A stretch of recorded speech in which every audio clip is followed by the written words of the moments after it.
Hello, everyone, and a very warm welcome to today's roundtable on discussion on decarbonizing Kerala's transport sector by 2040. First of all, let me introduce myself. I am Sanju Soman, CEO and co-founder of SUSTERA Foundation, as well as a UN Youth Climate Leader for India. Um, Over the past 5 years, SUSTERA Foundation has been actively working towards facilitating various discussions, bringing together youth from various disciplines across the country to train them on climate action.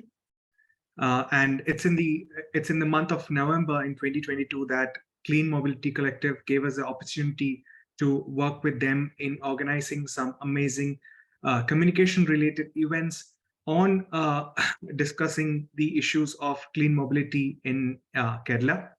Happily, we accepted it, considering that we have a very large network of youth climate leaders. We always looked forward into collaborating and utilizing the capacity of these youth leaders in spearheading small and big initiatives. Thanks to one and all who have joined us in this short, casual event that is happening online. I'm happy that this session is happening online because usually at least pre-COVID era, we all traveled a lot, even taking flights and trains, or even just independent cars to travel to conferences and events. Having such a discussion in pre-COVID era would have emitted a huge amount of carbon dioxide and other gases into the atmosphere. Now, really happy that we were able to bring all of you together onto an online platform now. And one of the best things of COVID is that we all could learn that we could sit from home and work, meet, discuss, share knowledge, and spread knowledge. And in November, as I mentioned, we had started this little ambitious project called Kerala Savari 2040 with the intention of discussing ways in which we can decarbonize Kerala's transport sector by 2040. Even though it was started with a small vision, now it has been converted into a larger outcomes that we have been able to produce.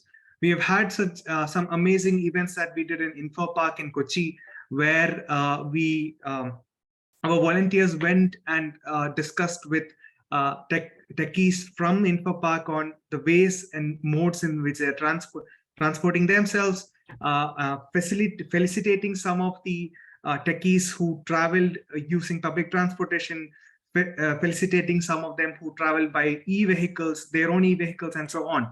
We also got some of them to take pledges on moving into sustainable transport modes in the upcoming years. Similarly, one of the most emotionally happy thing that we did for each of the member at SUSTERA was the felicitation that we did for the e-auto drivers. We all know that in Kochi and Kozhikode and even Trivandrum, the number of e-autos are increasing by day. And we wanted to interact with them, and we wanted to make them feel proud of what they're doing for the state for Kerala. Despite having a lot of issues that the current e-auto rickshaws do face, some of them have taken that one step ahead to save on cost for sure. At the same time, also do this for the planet. We have also come out with some amazing videos. We have collaborated with some of our youth leaders, and they have come out with some amazing communication videos where with the main intention of communicating issues of transport-related emissions and solutions to the wider audience in Kerala. And finally, we have the roundtable convenings where we are trying to bring in experts, practitioners, young entrepreneurs from across Kerala and across India as well, to discuss how we can move towards a more sustainable transport system by 2040. Now, if we all look at least 10 to 15 years back, if you walked through a little Kerala village, you wouldn't see many vehicles or cars. All you would see is people sitting in their veranda, or having a cycle or a two-wheeler, or you would see every 1 or 2 hours you would see a private bus, a Zoom, or a public, KSRTC bus that would go past. But now, if you walk through a village in Kerala, you would see that every house would have a car, and mostly they would also have a two-wheeler. In the last 10 to 15 years, things have changed drastically. Some in a good way, some in a bad way. Transportation is becoming accessible to more and more people, but at the same time, it is also having a larger negative impact on the planet and the people, and also on the fact that it is causing a lot of congestion in our urban and rural centers. Today's discussion is primarily going to look into various ways in which we can discuss, know from the experts what are the challenges that Kerala face in terms of decarbonizing its transport sector. What are some of the best practices that we can learn from various parts of the world and some of the organizations that are working here. I will just give you the flow of the program today and then pass it over to Sauparna. The whole session is divided into 2 halves.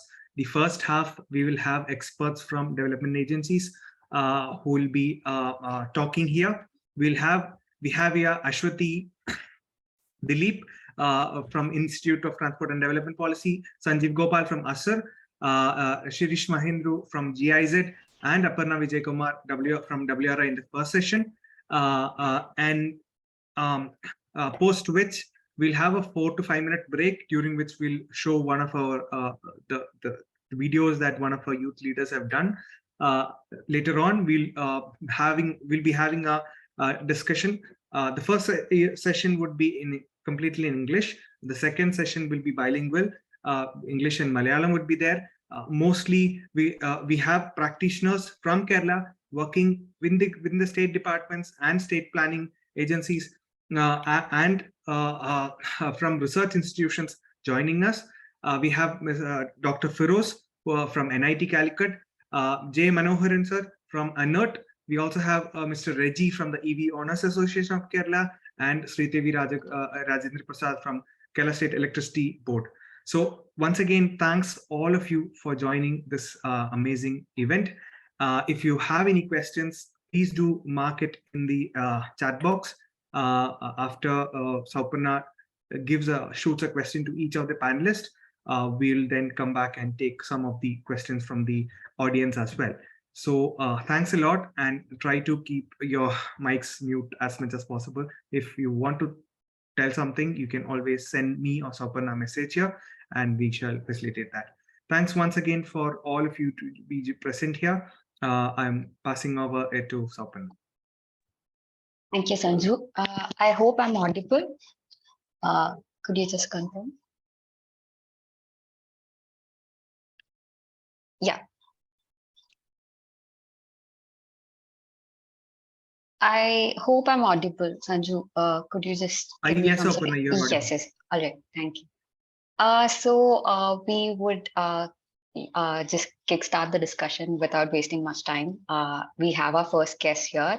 It's Ashwati Dilip. To just briefly introduce Ashwati, she is the South Asia Director at the Institute for Transportation and Development Policy. Ashwati has been closely working with national and state governments in providing policy and technical assistance. Her work, especially with the southern states of Tamil Nadu and Maharashtra, has been particularly interesting to look at. So to just kickstart the discussion, I would like to know more from you about the work that you've been doing and with the ITDP, especially in the states of Kerala, in the states of Tamil Nadu and Maharashtra, so that being a neighboring state with a similar geography, there's potential of things that we could adapt and learn from these models as well. She has been working extensively on bold parking reforms and other policies that she has been introduced to ensure and reduce road congestion and other concerns relating urban mobility. So I hope Ashwati can take it forward from here, just letting us know about your work. Yeah.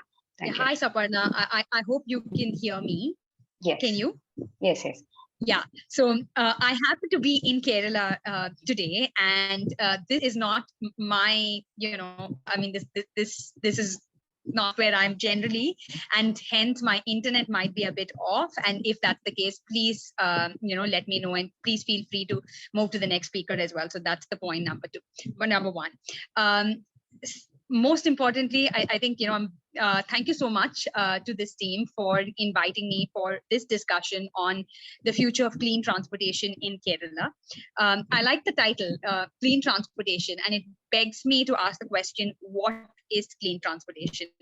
Is clean transportation, like Sanju, our moderator, mentioned, about making sure that we have, he was talking about how many houses today have private both four-wheelers and two-wheelers in Kerala. So is the future in 2040 to see that these vehicles are of cleaner fuels such as electric mobility or hydrogen, or is there more than that as well? And I think that's what I'd like to focus on in these few minutes that I have. One of the points that the team at SUSTERA shared with us was that the number of vehicles on the roads in Kerala had increased by more than 20 times since 1975. And just using that data point, we definitely don't want the vehicles to increase by another 20 times by the time we reach 2040. If that's the case, our God's own country, I doubt will no longer be God's own country. So we definitely need to protect Kerala from that. So to give you a bit of an insight into what we work, like you said, I lead ITDP in India, and we believe that there are a few blocks which are extremely essential for making sure that mobility in our country is sustainable, inclusive, and equitable. So one, we think that cities should have healthy streets, or streets for people, as we mentioned. These are streets where walking and cycling are safe and fun for our citizens. Secondly, we believe that it's very important for us to prioritize public transportation, help them shift towards electric mobility, but also make sure that the whole experience of walking, of accessing public transport, waiting in the bus stop for the bus or minibus in some of these cities as well to come, and then to get down from your bus stop and to reach your destination. We really would like to focus on ensuring that the whole experience is a memorable one. Three is helping cities move towards shared and electric mobility. Just like our speakers in the past were mentioning about how there's a great uptake of electric auto rickshaws in Kerala. I think that is one of those kind of initiatives are strengths that Kerala has and should definitely build on. But in areas where they think that they have not taken action, it would be good to look at what action can be taken. Fourth, very importantly, is while we promote sustainable mobility like walking and cycling, or even move users to use more cleaner vehicles, such as having electric private vehicles, or shifting towards shared mobility, it's also important to reduce their usage. And this is where curbing congestion and emissions come to play. And here we've been helping cities through progressive parking management. And last but not the least, it's also important for us to help in planning cities in a very compact, mixed use and dense manners, where we help cities through creating master plans, local area plans, etc. So these are the different areas where we think cities and states need to move in order to make sure that we have cleaner transport in the next decade or about 15 years. And to just sort of focus on a few pieces, Kerala is a state that has an electric vehicle policy like many other states, but we are a very progressive state. So do we have a state level policy on walking and cycling? Do we have a policy that states that all our arterial streets will be safe for their citizens if they are the most vulnerable and on foot. We can just look towards Karnataka for inspiration, where DALT has an active mobility bill. The Directorate of Urban Land Transport, which is a state-level organization that is supporting the state on various sustainable mobility initiatives. The state has actually launched a active mobility bill, so which means that they will now look at making sure that all the streets in the state are safe for walking and cycling. So that would be one point that I'd like all of you to sort of ponder about. Secondly, while we're looking at electric, even public transportation becoming electric, we need to make sure that not just the buses that are within our state transport undertakings, but also private buses. Kerala is a state with so many private buses. Are we having conversations with them about how can we help them transition into electrification, and how do we ensure that our citizens are able to plan their journeys, whether it's on a private bus or a state-owned bus, and make sure that they have a very comfortable journey throughout their experience. Third, importantly, is that, like I said, parking management in our cities is extremely critical. All of us might have a vehicle in our house, but can we make sure that we do not use them unless and until it's utmostly important? And parking management is a great tool for that. We should make sure that our state adopts a parking policy, a progressive parking policy, and the state mandates cities to start pricing parking in a way that it is in line with the market, and make sure that we have parking plans to execute this well. These are some of the points that I'd like you to, leave you behind. And I would also like to say that youth plays such a great role in changing the future. And I'd like to congratulate SUSTERA for leading this discussion with youth. And I'm really hoping that the future would be much more safer with the youth, with the youth whose capacity is being built by youth. So thank you so much. Over to you back, Sauparna.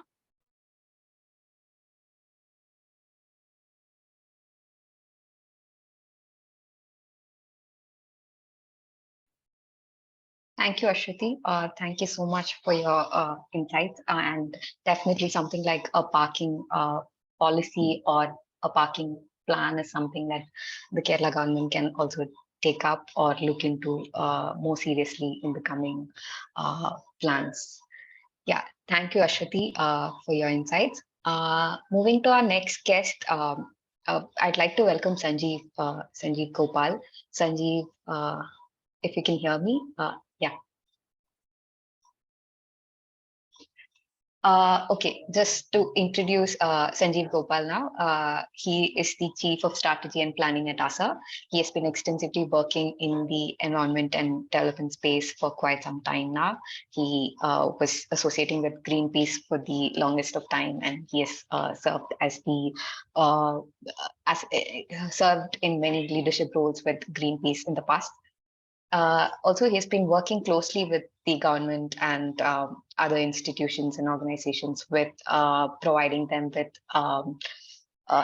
strategies to actually address environmental and developmental challenges. So the discussion points that I would like to put forth to you, Sanjeev, is firstly, we would like to, he has been leading the climate mobility collective, the Clean Mobility Collective in India as well. So we would like to know about the work that Clean Mobility Collective is doing in India, especially CMC's plan for India would be something that our audience would be particularly interested in.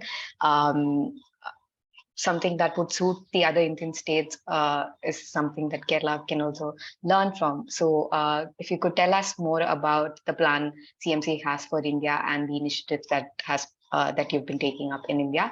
And also to add to the question, what do you think are the major challenges in Indian cities? If you look at the global scenario, what are the some of the major challenges that Indian cities need to urgently address in terms of moving towards sustainable mobility would be one other thing. Yes, Sanjeev, I hope you can take it forward. Thanks a lot, Sauparna. Thank you, Sanju, as well. So like Sauparna mentioned, I represent an organization called ASER.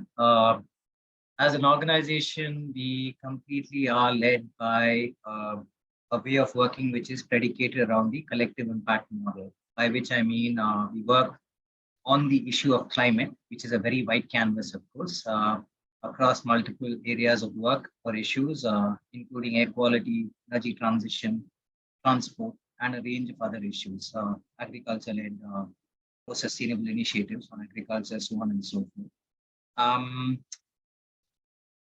Yes, I mean, it's a bit of a hard act to follow, Ashwati, so I will try and be brief because the time is also limited, but I will try and speak to a few points, starting a bit with the constructor idea of the clean mobility collective in itself. I think Ashwati made a very good point when she spoke about what do we mean by clean mobility in certain sense, because while there is a part to it which is policy driven, technocratic, infrastructurally driven, there is also a part to it which is importantly at the core of it should include safety of mobility, people-oriented mobility, inclusivity mobility, and therefore equity in a certain sense, and prioritizing most certainly public transport over private ownership in a certain sense in terms of who has right to space when you're talking about mobility and transport.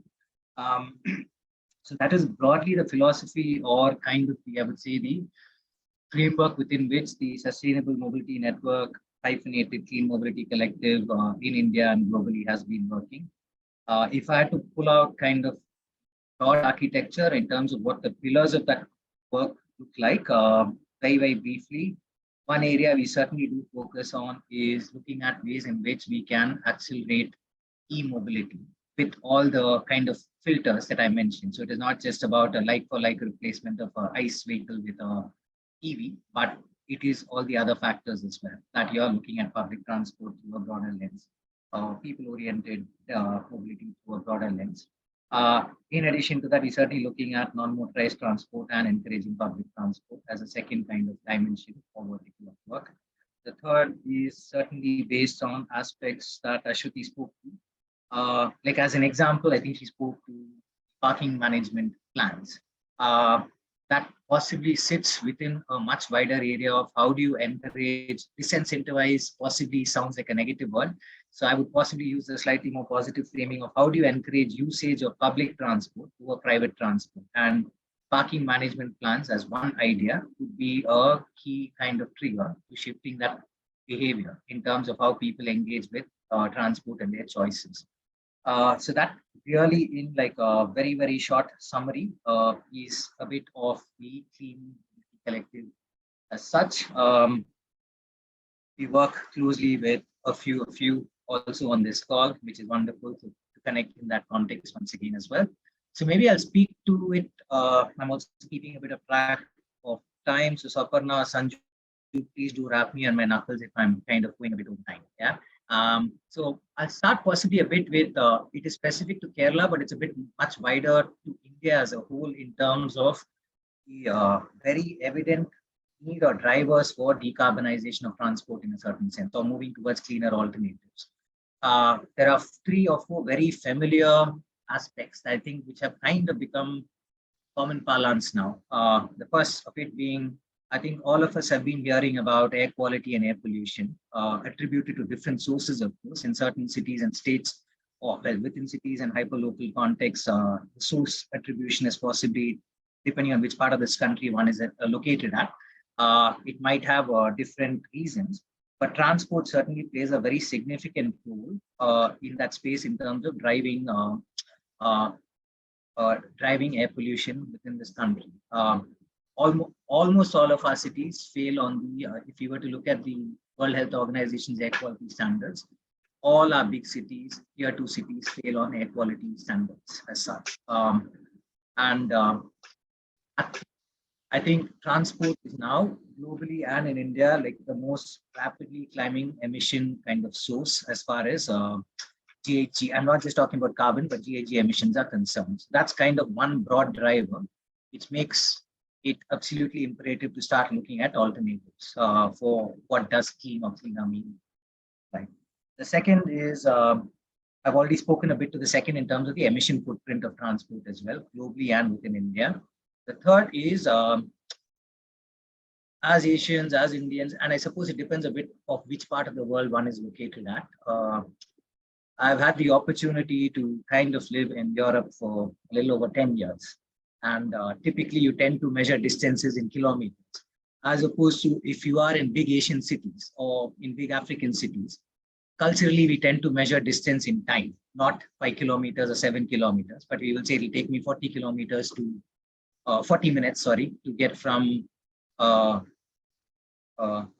to you call it MG Road or something like that in Ernakulam. I mean, I'm just pulling out a random example, but I'm saying that we speak of distances in because acceptance of congestion and traffic has become such a like relatable thing, but we just kind of live with it. It has big economic costs. It has big psychological costs to this country. So that's kind of the third broad driver in terms of why things need to kind of change. With respect to Kerala in itself, I will possibly speak to, before I get into like kind of where do I see opportunities, or maybe let me call them propositions for debate more than, I think there are some ideas to build on, but I think there's some interesting things, not necessarily as minuted policy, but there's certainly been intent and signaling in terms of, if you look at it, funnily enough, Kerala had a target of million EV vehicles on road by the end of last year. Nowhere close to that target. I think Ashwati spoke a bit on the e-autos, which is actually possibly a far more sensible way of looking at it, not just from a shift to clean, but also from the perspective of improving first and last mile connectivity and encouraging public transport in a certain sense.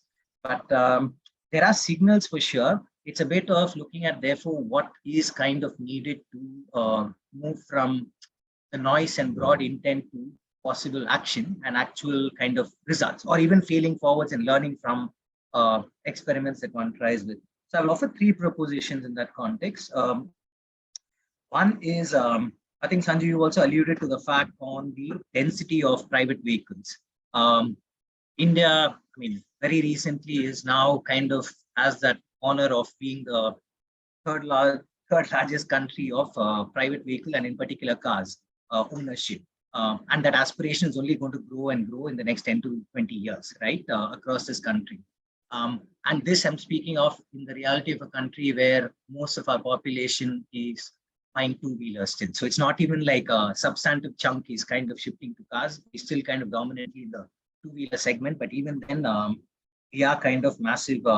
And Kerala, I think, has the highest density of four-wheelers, private vehicle ownership. When you're looking at every 1,000 people, I think close to, I forget the exact number, but somewhere between 450 to 470 people own cars. Of course, this is a bit of a extrapolated figure for the state as a whole. So I'm not talking about particular regions or districts.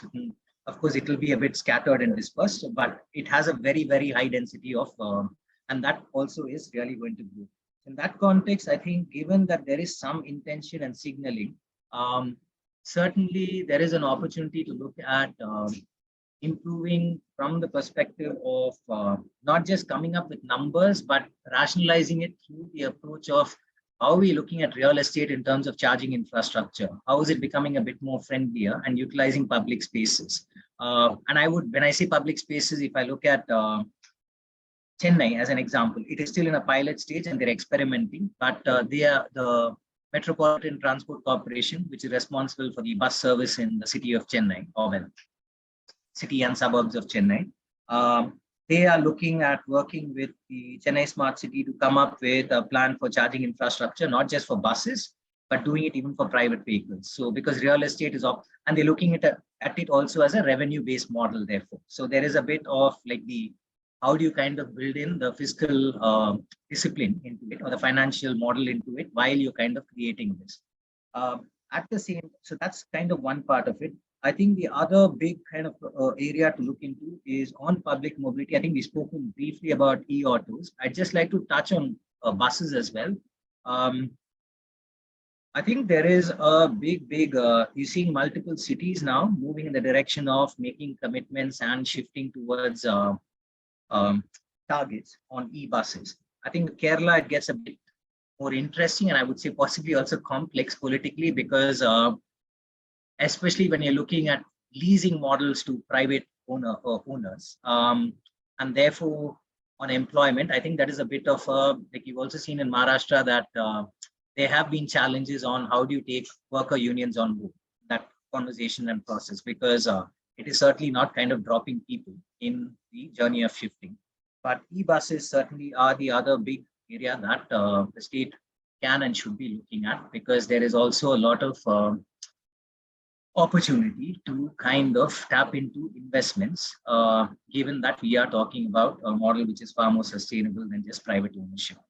The third area, which is again pan-Indian in nature, and I think with Kerala, like with anywhere else, that we really need to be focusing on is looking at last mile delivery companies in particular. So by which I mean the e-commerce business, I mean the food delivery systems. There, the gig economy is growing at a crazy rate. It is only going to kind of keep jumping by factors of several X's. India is expected to be the biggest market by 2035, overtaking even the US, which is a highly consumeristic society. I think there is, how do you build demand stimulus also for EVs in a certain sense, possibly comes from some of these companies. In other states, Delhi has actually introduced a pioneering policy on putting the onus on fleet aggregators to actually, they've just given them a deadline and they've said you have to ship by 2030 to 100% EVs. You tell us what kind of support you need to shift. I think that's another area in which I think Kerala can certainly look to build a bit of, what do you call it? Build a bit of, like, how do you build that big demand stimulus while at the same point of time not compromising on public transport in and of itself. So I will pause there. And like I said, thank you once again for this opportunity. And as much as it was sharing reflections, for me, it's also personally an opportunity to listen and learn from, especially it's wonderful to connect and listen to younger people. So thank you once again for this opportunity. Thank you, Sanjeev. Thank you for bringing to our notice different points that Kerala can definitely adopt. I hope the other speakers that are going to speak after are going to cover some of the points in detail as well, in terms of infrastructure or improving the public transport on the whole, like a performance enhancement in terms of public transport. So thank you, Sanjeev, for bringing these, putting these points across. Next, I'd like to welcome Shirish Mahendra. Hi, can you hear? Shirish. Yes, yes. Good. You are audible. Firstly, thank you, Shirish, for accepting our invitation and joining us today. So to introduce Shirish, Shirish is the technical advisor under the Sustainable Mobility Clean Fuels Department at GIS India. So he's been extensively working in transport vision preparation and also building policies to facilitate the shift towards cleaner fuels. So he has been extensively working in this transition to cleaner fuels. And something that's interesting is that he has also done a lot of work in covering the other aspects in transport, like transport-based capacity building or ensuring road safety and covering the aspect of gender and so on. So the discussion points that I would like to put forth to Shirish is that what would be some of the global standards that you think that Indian states can aim for in terms of improving these other social aspects as well, like maybe gender, making the public transport sector available to all to tackle a more larger question of inclusivity and so forth, and ensuring road safety. If you could cover some of these points, that would be great. Also, please tell us about the work that you've been involved with just in the United States, so some of which we could also adapt in Kerala looking at it. Thank you, Shirish. I hope you can take it forward from here. Thank you so much, and thank you, SUSTERA Foundation, for taking this up, for the wonderful introduction, and thank you so much for inviting me. Okay, I'll start with I'm representing here as a Sustainable Urban Mobility and Access and Clean Air project of JZ. So I'm a part of mobility team. We had one project before starting this project. It's called Smart SUT Sustainable Urban Transport Project, where we handled and they started back in 2017 till 2022, and there we had, I mean, Kerala as one of the partner state. There we, as a Kochi, is a partner city, and Kerala and Trivandrum was also as a upscaling city. We did a lot of projects under this project, and I'll start with few of the projects, and we can also touch base all the discussion points which moderators has just pointed out. So, in the last 5 years, we worked extensively with the Kochi local authorities, be it Kochi Municipal Corporation and CSML, KMRL, and also the newly formed KMTA, and also at the state level, be it Transport Department or the Kerala State Road Transport Corporation. We did the projects like my fellow speakers were also talking about the e-auto project. We did one e-auto project where we did the transition for 100 electric autos to. We successfully did this. We initiated some business plans.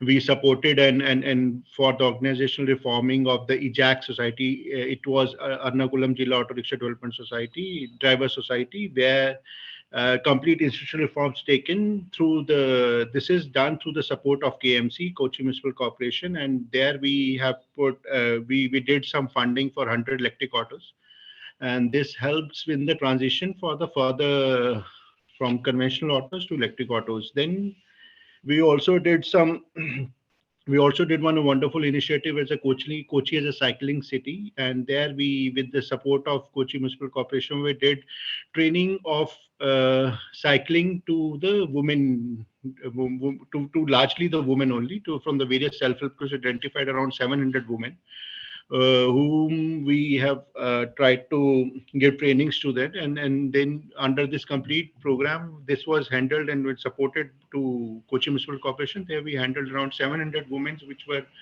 given trainings, and they and about and some of the impacts is largely is that 34% of the women have now undertook various jobs, and this has led to the increase in the empowerment of them, and I mean in the job wise, and they're able to get in connect to more jobs because of this training, and this is another thing. And then we also did one extensive research and study onto the gender reforms, based reforms in the public transportation. There we tried to analyze and understand the problems and issues pertaining to the women mobility into public transportation. What are the issues they face, and what are the challenges, and what can be the recommendations accordingly. The first and the foremost thing we realized that there is no data segregation with respect to the mobility of a woman. I mean, once we are taking the tickets from the from the conductor, there is no segregation of the ticket. I mean, either it is a men traveling or the woman traveling. So this also has a lot of implication in terms of aspects that we can. This led to the because of this we cannot plan it in a way with the women. This can support the women in overall journey and the planning. We supported Kerala State Road Transport Corporation. We did one pilot also onto the circular routes recently launched in Trivandrum. There we did separate tickets for women. And this, I mean, I can tell you in overall perspective, once we have this kind of a gender segregated data, we can help in better planning and better reforms for the women travel. For example, I give you just example. For example, there is one, there are women traveling to a certain point area, and then this needs to be addressed in a sense that in terms of a safety point of view, because there are off-peak travels and all those things. So these particular points and the hotspots can be identified, and then accordingly they can be rectified. So all these things can be done. So it is very important to segregate the data. We are now also thinking of working to the next step to also include the person with disabilities, so that we can also plan and function and design infrastructure support state governments in designing infrastructure for all sections of the society. We also supported state in preparing a hydrogen strategy for a long term to understand the state's acceptability to green hydrogen, and we also identified certain routes with respect to regional routes from Kerala to Trivandrum, for example. We are also working and supporting and now in discussion to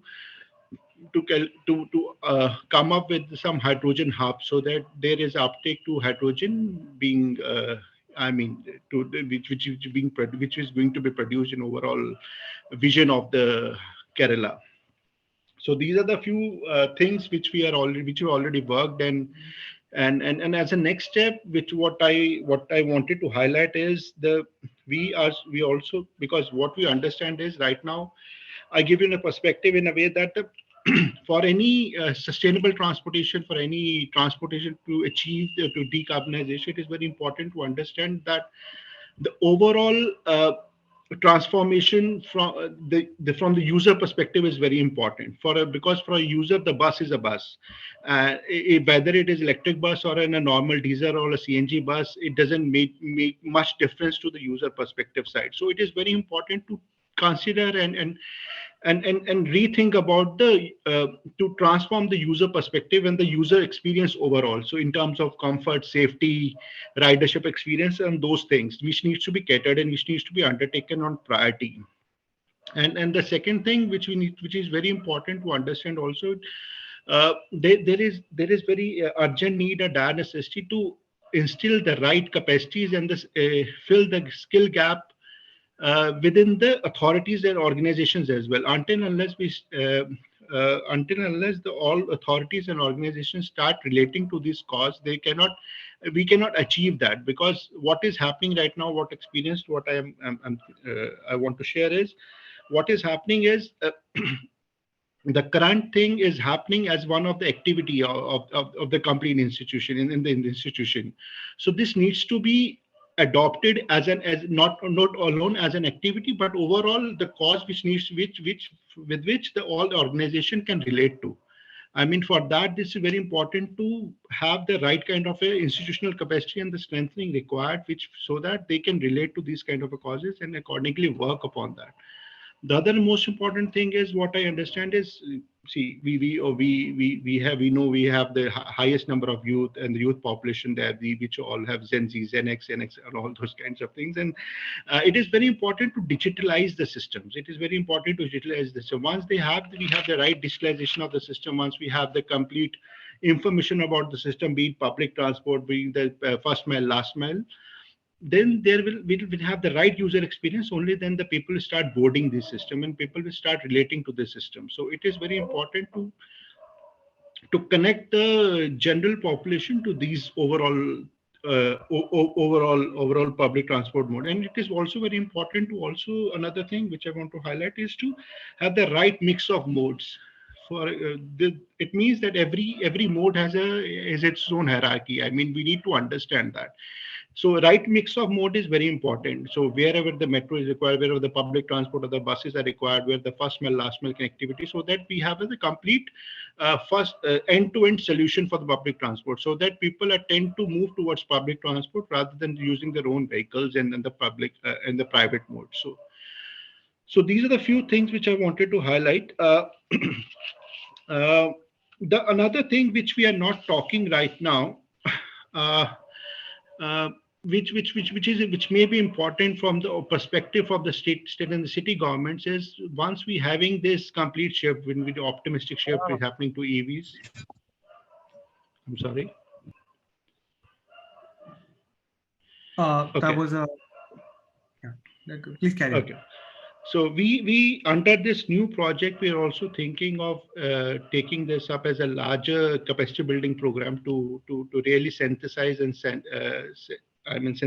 complete ecosystem about the sustainable transport shift required. And also it is also important to understand, once we are optimistic about, if we are optimistic about this EV uptake, there is going to be a substantial revenue loss also in terms of because once we have less use of petrol and all those things. The major of the loss in revenue in terms of petrol and diesel, the VAT collections and all this, which are also going to be happen in a way. So the substantial studies also need to be undertaken. So how to compensate these losses and all those things also need to be taken care of. So it is another aspect which also need to be discussed, because this is very important through the state perspective and the city local authorities perspective, and also through the national perspective.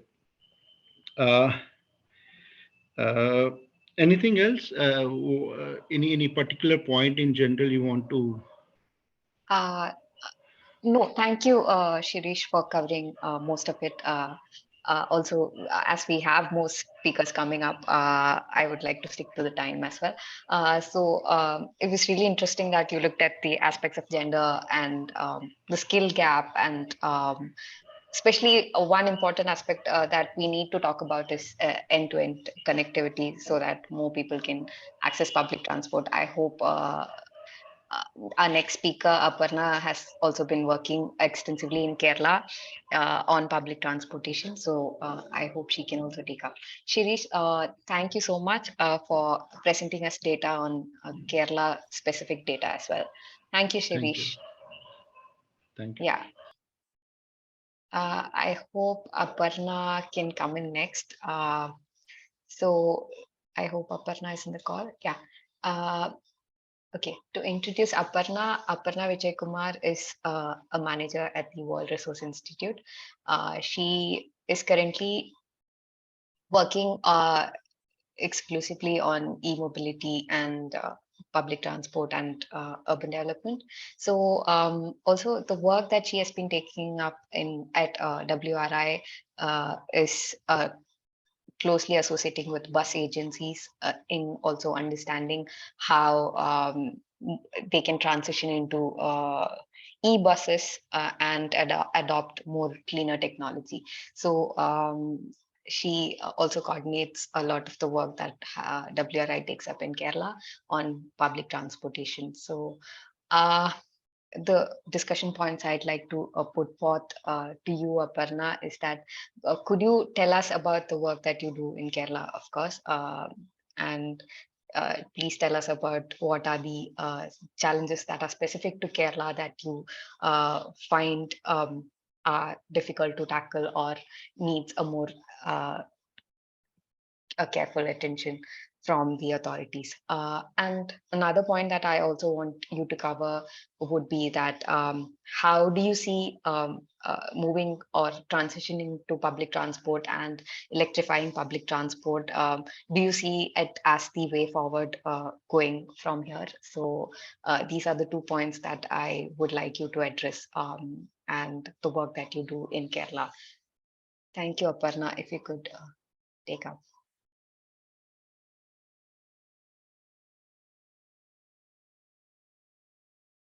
Aparna, it's not audible.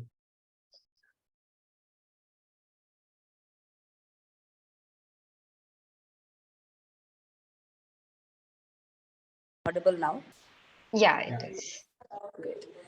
Thank you. Thanks, Soparna. And it is great to see that SUSTERA is convening such a platform, especially on subjects which is, subjects on Kerala, on mobility in Kerala as well.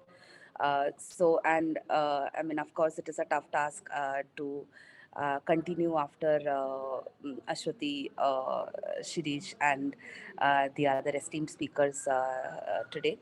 But I will try and keep my, keep whatever I am about to say very short. So essentially, I'll just start off with what WRI brings, towards this, this topic essentially on mobility itself.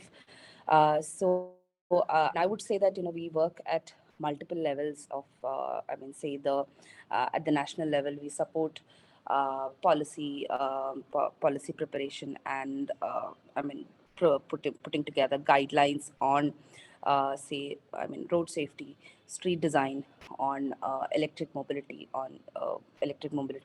in terms of, guidelines for charging infrastructure, putting together battery swapping draft policies, working with the various ministries on electric bus procurement. And apart from that, at the state or the subnational levels, I mean, in Kerala, we've been working with the transport department. We have been supporting the electric vehicle initiatives. I mean, in 2019, we supported on putting together a roadmap for the EV policy in Kerala. So, I mean, laying out the strategies of how such an ambitious policy can actually be operationalized. So that's something that we've been doing. Apart from that, I mean, we work with states on putting together bylaws for electric vehicles. Like, for instance, in Maharashtra, we've worked with the government of Maharashtra on putting together a bylaws for installation of EV charging infrastructure in residential complexes. So that's something that had come up as a as a key deterrent for personal EV users. So I mean, similarly, we've been also working on guidelines for commercial electric vehicles in Delhi. For various segments, like for residences, for commercial buildings, all of that. And apart from that, we work with one of our key a lot of our work is to work with various cities or agencies in terms of providing them with day-to-day technical support, evidence-based day-to-day technical support. In Kerala, essentially, we started out working with Kochi Metro on the Kerala Metropolitan Transport Authority policy, on supporting them on identifying corridors, network augmentation, looking at even junction, redesigns, those kind of activities were taken up. So currently, in Kerala, if you look at some of the specific challenges of Kerala, being, the speakers before me has touched upon this. Like, we are a highly urbanized state. It is essentially a one big city, right? And the ownership, the personal vehicle ownership rates in Kerala is on par with the mega cities in India. So being that, we cannot discount the aspirational power of the citizens of Kerala. So essentially, the only one of the strategies should be to provide clean, comfortable, affordable, and inclusive and accessible public transport and non-motorized transport infrastructure, so that there is that natural shift towards people to use public transport. So for instance, if you look at Kochi, um, one of the highest ridership of the Kochi Metro is the Lulu Mall, the Edapalli Metro Station. So one of the reasons for it is the access, the ease to access the one major commercial point in that area with the metro.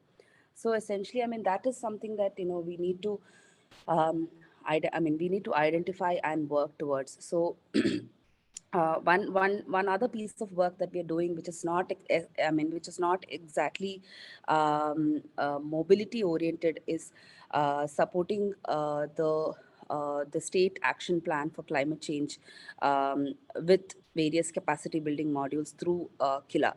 So essentially, we are looking at localized climate action through it. And one of the key one of the things that has come up is that we have around 70% of the state is highly vulnerable towards climate change related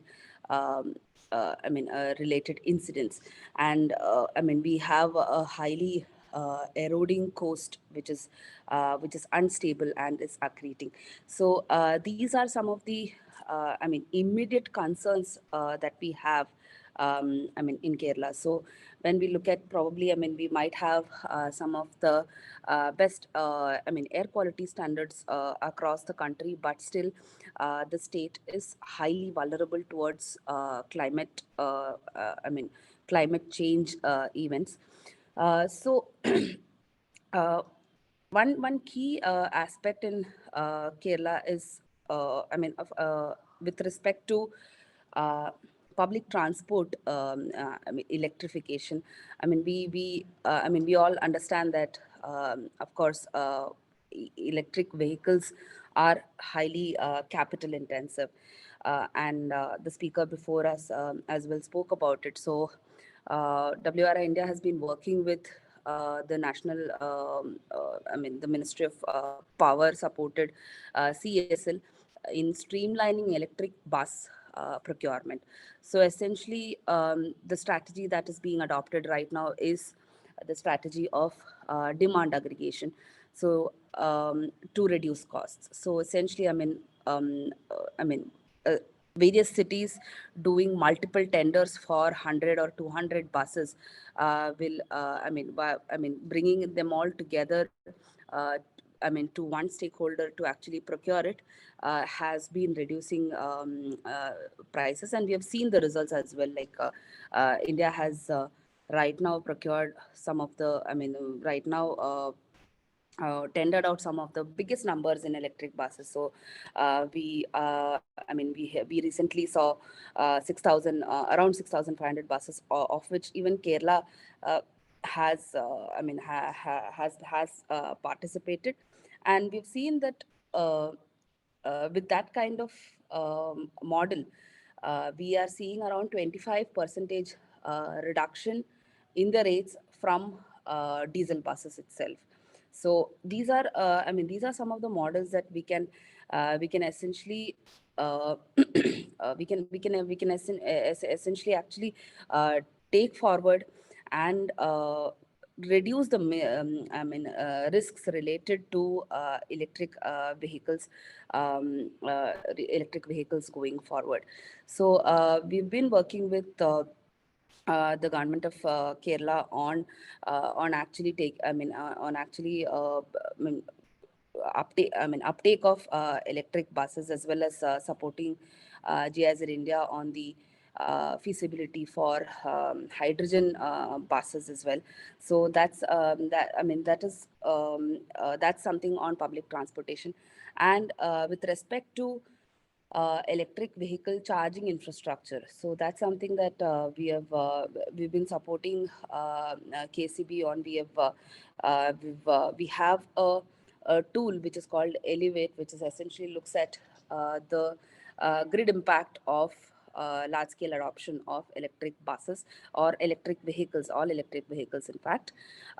So essentially with the tool, city stakeholders can identify what is the impact of large-scale electric vehicle adoption on the grid of that geographical area, and it is essentially it can essentially be used as a tool to look at future augmentation of infrastructure.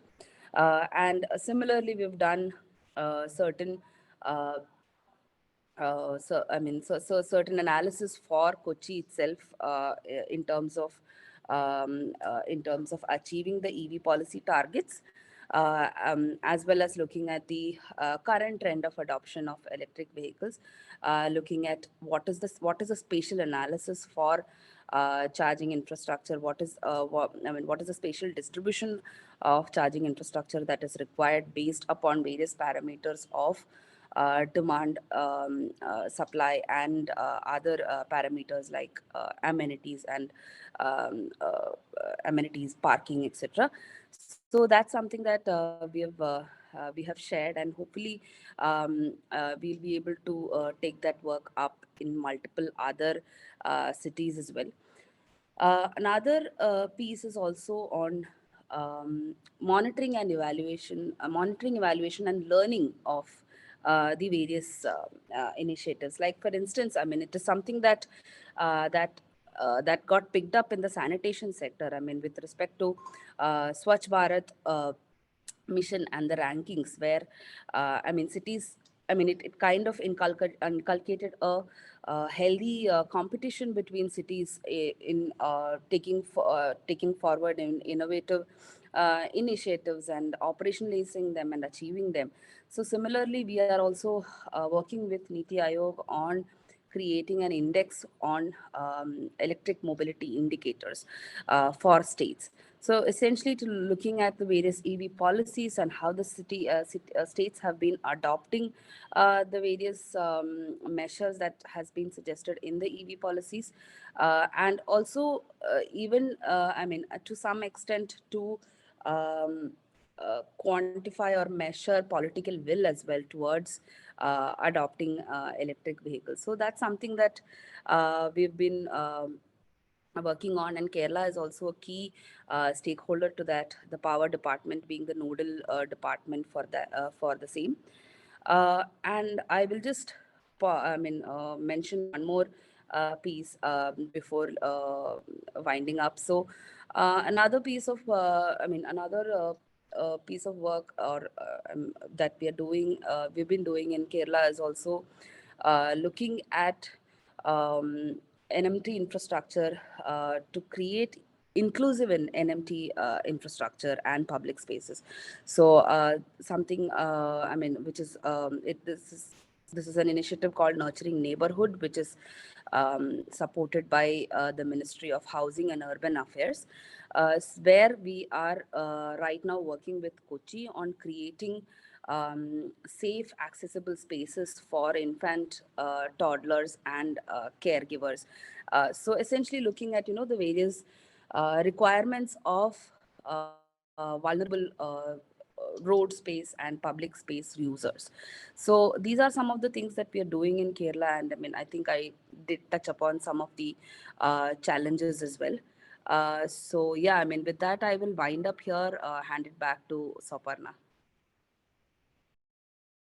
Thank you so much, Aparna, on touching upon the policy aspects and going into great details about what we can do about public transport going ahead.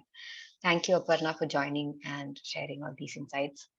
Yeah, Sajju, I hope you can take it up. Yeah, thank you, Aparna, and all the panelists who have been there. Who given some amazing insights into how we can work towards a better Kerala and improve Kerala, where everyone is included, and at the same time, how we can fastly move into a cleaner transport system. So, considering the less availability of time, I'll take one question and I'll just summarize some of the points, and then we'll move into the next session quickly. Aparna, this is one question towards you. This is where Siddharth is asking, could you possibly elaborate a bit on building demand aggregation on e-buses?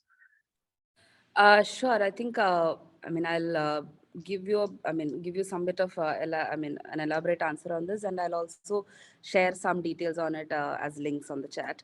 So I mean, when I spoke about demand aggregation, it is it is looking at essentially that, like, aggregating demand for electric buses from various city bus agencies across India, and and essentially centralizing procurement. So right now, instead of KSRTC procuring 500 buses, probably other city bus agencies procuring another 300 200 buses, we aggregate all the demand, create a lot of, say, 5,000 buses. It might have like separate different segments of buses. It might be 12-meter low floor, low floor, standard floor, all of that. But you have a sizable lot, and you streamline the procurement. So that is something that is that's something that we are all trying out right now. There has been 2 tenders of more than 5,000 buses. These are these are the largest tenders for electric buses globally as well. And this has essentially this demand aggregation, as well as bringing in various risk mitigation measures for both the city bus agencies as well as the operators or manufacturers, has been has brought down the prices of electric buses. And we have seen the prices actually reducing close to even 25% reduction from the previous diesel bus rates, or around 20% than CNG bus rates. And these are all even without subsidies. So what essentially we are saying that, we don't always need subsidy. We can bring in various procurement models, business models, innovative financing mechanisms to actually bring down the cost of electric buses. So this can essentially be scaled up to other infrastructure as well. We can also look at charging infrastructure as a service. We can look at solar for charging infrastructure. These can all be done on this on a similar model. So that's something that I hope I answered Siddharth. I will also share some links here. Thanks. Thank you, Aparna. Thank you for that. So just to summarize the first round of the roundtable, we had some amazing insights from Ashwati, especially the particular point on how waiting and traveling can be made fun, especially in public transportation. How can waiting for a bus be made into an experience? All our train travels in Kerala or in India is an experience by itself. So if I've read somewhere that if the traveling by itself in a public mode is an experience, people wouldn't really mind the amount of time it takes to travel. So can we make transportation through public transportation more an experiential journey, each and every journey being an experience or so. So that is certainly one point. Another point that she highlighted was on progressive parking management, which is very much important in especially considering that Kerala is more like an urban state by itself. Sanjeev had highlighted some amazing points on the moving from intent to action, which is very much important. And here today we are having an intent, but moving into action has to be a very fastly scaled up initiative where we need a lot of youth entrepreneurs coming on board as well, young entrepreneurs, young business minds coming towards facilitating this, scaling up this. Without it's just the government taking up this intent and converting into action might not happen. So Kerala Startup Mission and other incubators have a major role here as well. At SUSTERA itself, we have been mentoring some startups working on transportation, retrofitting, and so on. Similarly, last mile delivery. Now, if we have moved from going and shopping as an experience to just using our Amazon or Prime just to order something that reaches home. And even worse is the Zomato and Swiggy orders that we make here every now and then. And this is going to spread across the state really fast. So now we can certainly take the action to make that transportation last mile deliveries sustainable and sensible. Shirish had mentioned some amazing points, especially in regarding to inclusion. I currently am in the UK, and I see that a lot of people with varied disabilities being independent, and this is just a small population. But a lot of them going themselves, to the shop in their own vehicle, or taking the bus for that matter. Street spaces being accessible to all, footpaths being accessible to all, being able to transport themselves without the need for support by someone else. All of these are important aspects that we have to consider while improving our public transportation. To just give a funny, interesting fact. The buses in Kerala currently, even normal people find it hard to climb on the bus. For example, my mother used to find it hard to climb on the bus. You literally have to pull and climb to the bus, which should be, made much more inclusive.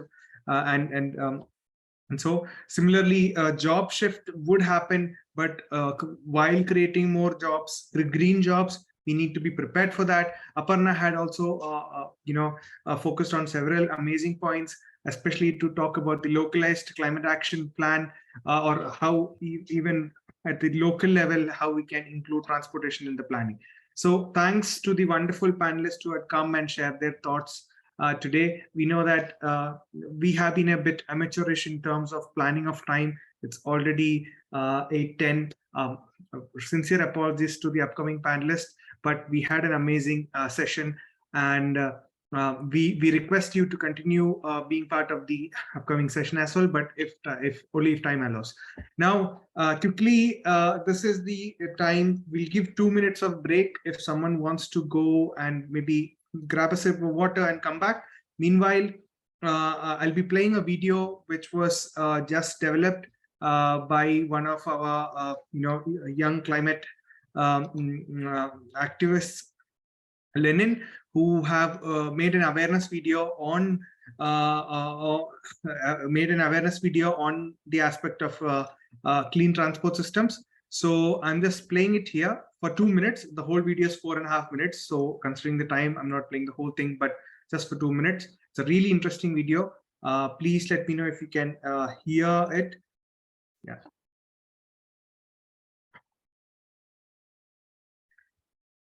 Is it audible? All right.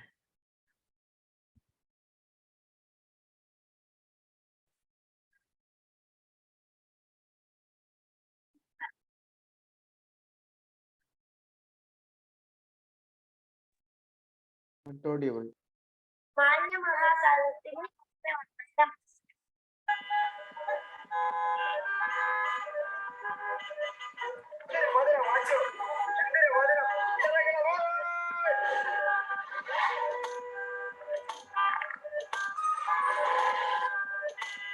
നമ്മൾ ഇന്ന് സംസാരിക്കാൻ പോകുന്നത് വായു മലിനീകരണത്തിനെ പറ്റിയാണ്.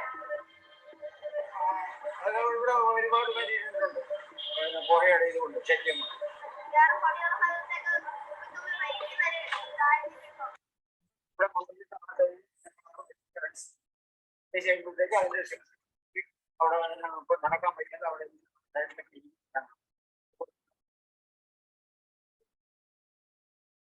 ബുദ്ധിമുട്ടെടുക്കുക വണ്ടി പോകും കാര്യങ്ങൾ.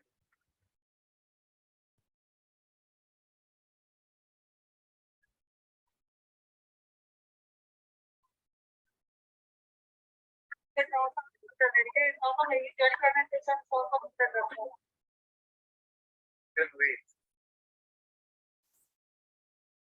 പേടിയാണ്.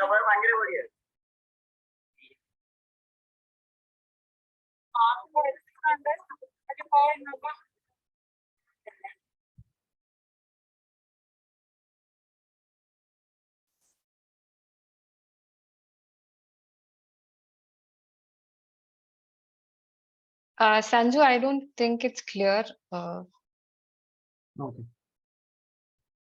All right.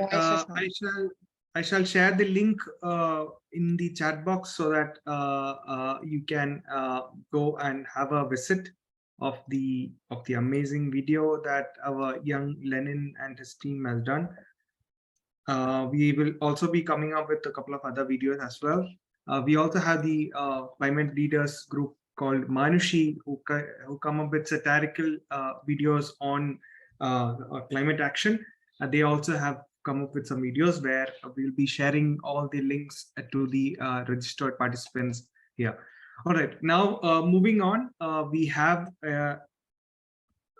another set of panelists here, primarily government stakeholders and research stakeholders from research institutions who will be giving their thoughts on the same.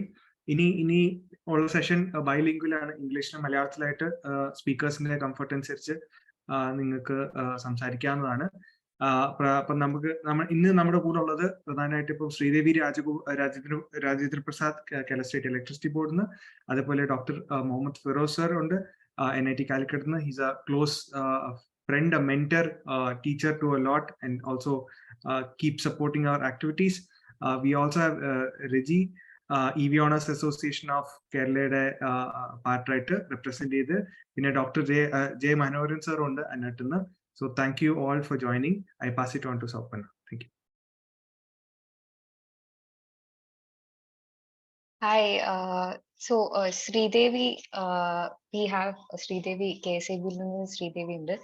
Sridevi KCB executive engineer, and her expertise is in working with utilities industries. So Sridevi has a small presentation on the EV infrastructure initiatives by KCB. So I hope Sridevi can share her screen and go ahead. Yeah, Thank you. Thank you, Soparna. Actually, it's really heartening to see such dynamic dialogue is going on continuously, because this e-mobility was nearly non-existent in 2015. Because in 2016, when we tried to do a set of charging stations for the highway, we had to shelve it because there was only a river. When E2F Plus had just come. Then I think in 2019, even an e-auto was not there. In 2018, 2019 in Trivandrum, we didn't have an e-auto. But now we are close to 60,000 electric vehicles. So it's a really dynamic thing that's happening, this shift to clean transportation. So KCB is actually, we feel that we are facing the calm before the storm, as far as the charging infrastructure and the energy that is going to be required. So I'd like to share my screen.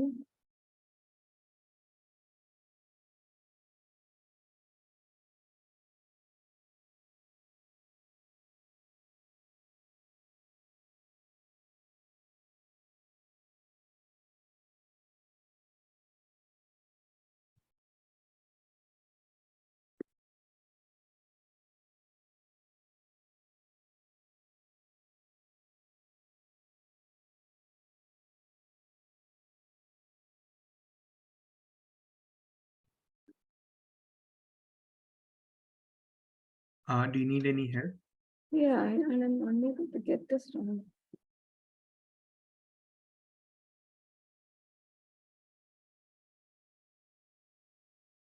I'm unable to go to my files. Okay.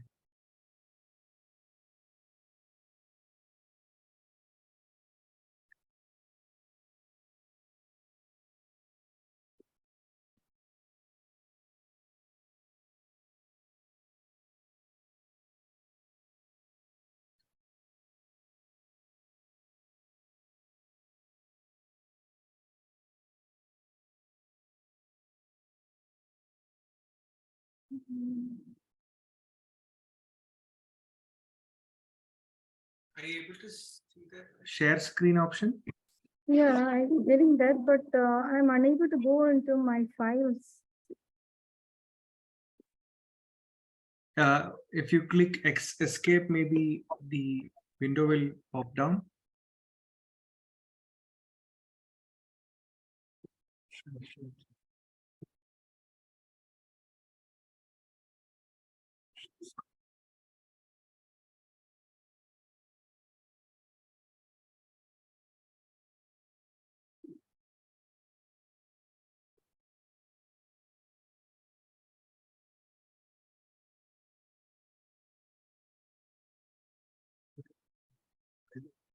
Actually, I got my file on the desktop. This is not, that option is not coming. That's the problem.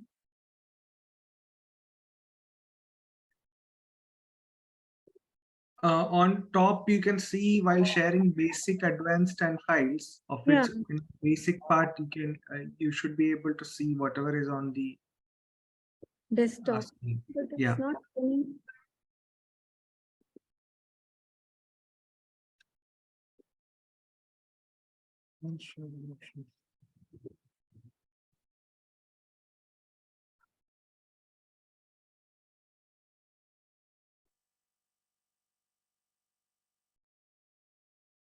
Okay, maybe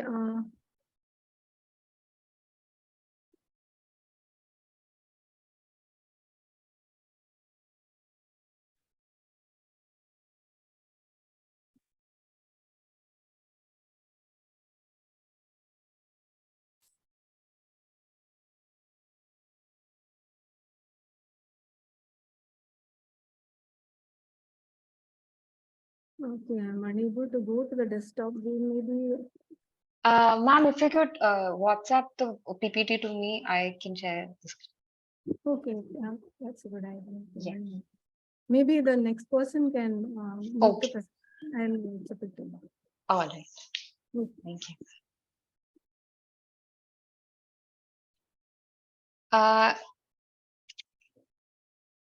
Can I call Feroz sir next? Feroz sir, if Yeah, you're yeah, audible. yes. Yeah. Yes. So to introduce Feroz sir, he's an associate professor at the National Institute of Technology in Calicut. He's also an urban and regional planner. He has been extensively working in research and has published a number of papers on sustainable cities and resilient cities. So the question that I want to put forth to you, sir, is the geography of Kerala making it an ecologically sensitive state, and we are also fast growing in numbers and urbanizing at a very fast pace. So what do you think can be a plan forward in terms of infrastructure and to be updated and sustainable as well going forward? Yes, sir. Thank you for giving me an opportunity. Is it audible? Am I audible? Yes, sir. Yes. Yeah. And thank you, Sanju, for once again associating.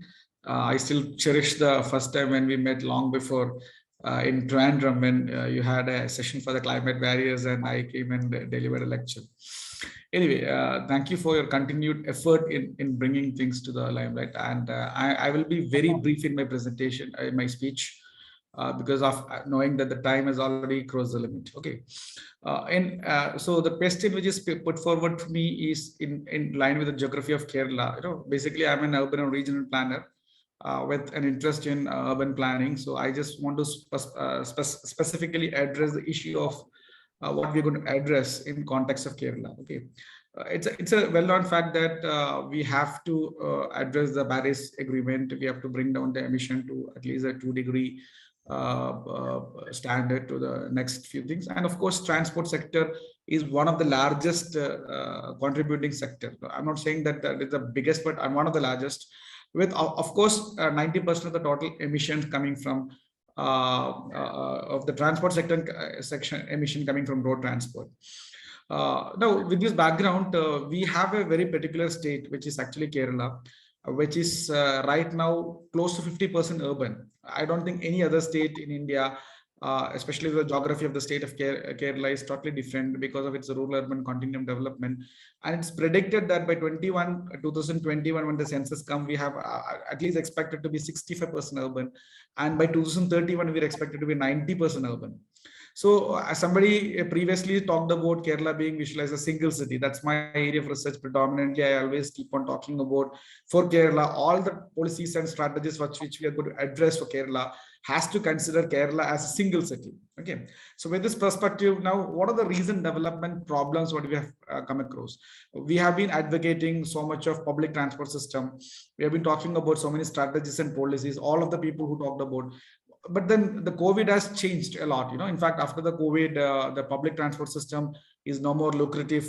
Of course, the aspiration of the people has changed. If the vehicle ownership in Kerala is probably one of the largest in India, with almost 25% of the household owning this thing. So this is the biggest challenge which we are actually facing as well as urban planners and city planners are concerned.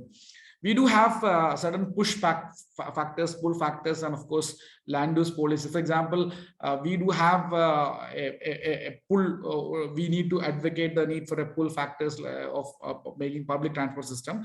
We need to have certain push factors which talks about energy less intensive, CO2 less emitted models.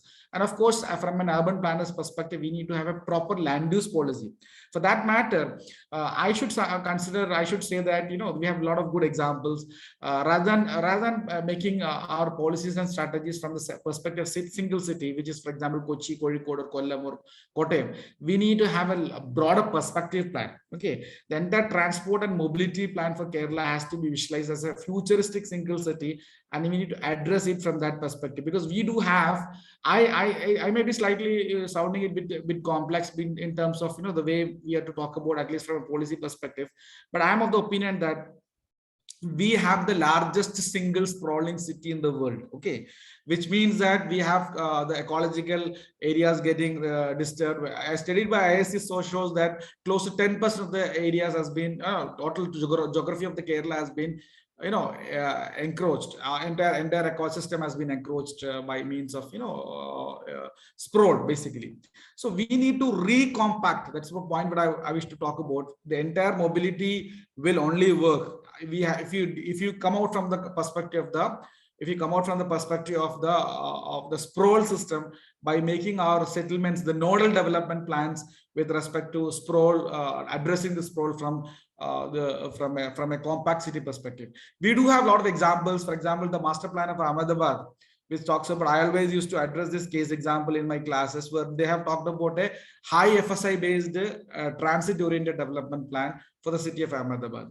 So at least major nodes of the cities of India, Kerala, if I consider Kerala as a single city, Kochi or even Kozhikode or Trivandrum, should readdress their master plans from a high TOD based development plan with more of open space and of course a public transport system oriented development, which only is the solution for decarbonizing our cities. Okay, we do have good examples. For example, if you visit Sanju is in London, you can think about the tube stations in London, how efficient it is.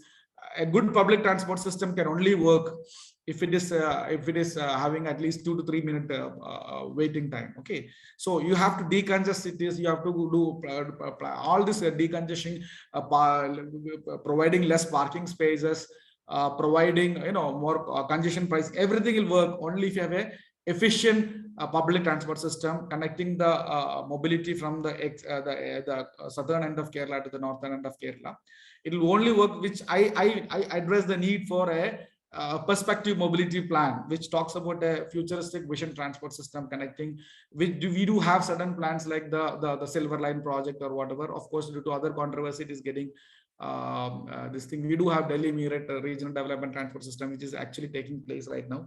So we need to have such kind of a mobility transport system connecting the whole of the state, which is only the way to address. Of course, other points which most of the people have addressed, it's about promoting bicycling, parking, walking streets, everything, electric motor systems, and of course shared mobility are all part of the smaller entity, according to me. And the larger perspective plan is required for the whole of Kerala, which can only solve the transport system, because the mobility is not predominantly within the cities alone. It is connecting a lot of cities is one of the major problem, because we consider Kerala as one single city. So we need to address our perspectives and strategies from that line. Let me end it with the presentation right now. Thank you. Thank you, Firoz. Thank you for your insight from a planner's perspective as well. Thank you for joining. As we have a time constraint, I'm quickly moving to Sridevi. Can I share your screen? Yeah, please. Yes, hope it's. Yeah.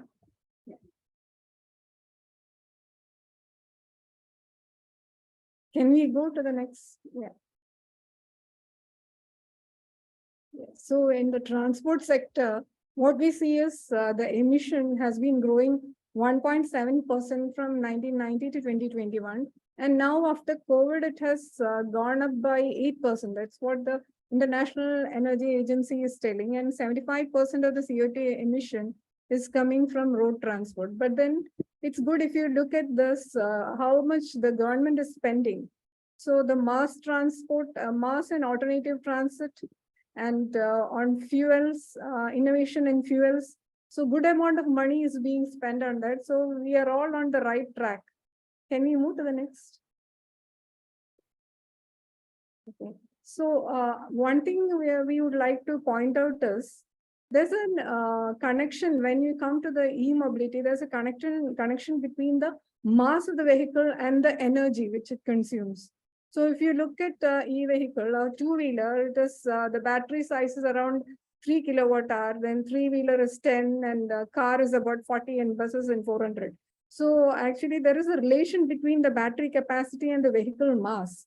So from when we are looking from an energy point of view, being the electric utility, so if a 10 kilowatt hour battery in capacity increase happens, the mass of the EV increases by 15 kg, and the range increases by 40 to 50 kilometers.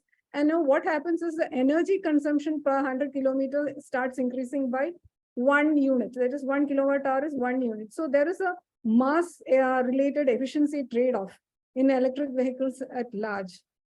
So can we move to the next? So here I have shown vehicle attributes. If you look, you can see that the mass of the how much e-bikes and all three-wheelers and all mass is less than 100 kg. But when we come to the passenger cars, it goes above 1 ton. And for the heavy-duty vehicles, it's even more higher. So the energy consumption is shown on the right side.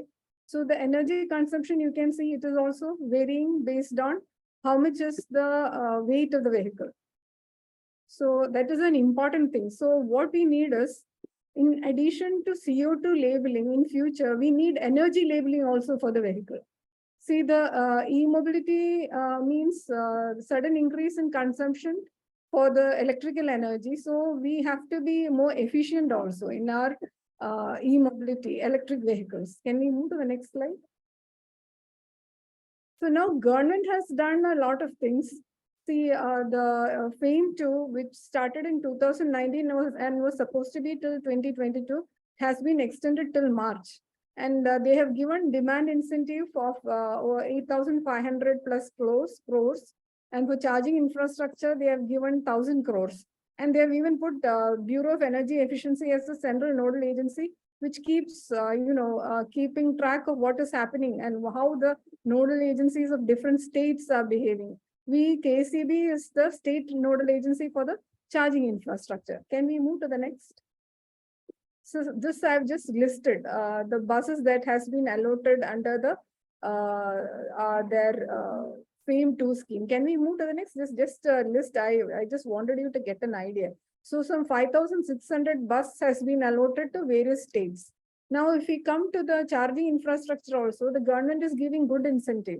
If you put a charging infrastructure in a public place, we get around 70% of the EVSE equipment cost we are giving. And again, if we put it in a government institution, then 100% of the cost of the EVSE they are giving. So government is doing good work on promoting the charging infrastructure and EV. It is government driven now rather than market driven. Can we move to the next? This is another one I am showing where FAME 2 charging infrastructure allocation is what I've shown. They have across board, they have given to all the states charging infrastructure subsidies. All the states have got. Can we move to the next? So now KCB as the state nodal agency, we have good technical know-how, and since 2016 we have been working on e-mobility. And the speciality of KCB is we are a network which is there at every nook and corner. We are omnipresent, you can say, in Kerala. And so our assets are also there all over Kerala. At all important points, you will find a KCB asset. Okay, can we move to the next? So this is in 2017. We bought the first 6 C2O Plus for our official, to add to onto our official fleet. And then we had planned this highway charging at 50 kilometers distance. That's what I was telling earlier. Then we couldn't find any vehicle. So it was shelved because we are not sure if by the time the vehicle comes, the charging infrastructure specs will change.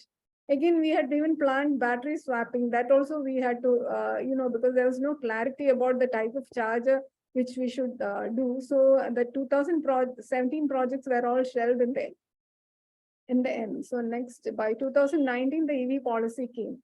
And the transport department gave us 8.2 crores from the e-mobility fund. And now we have completed 63 fast chargers.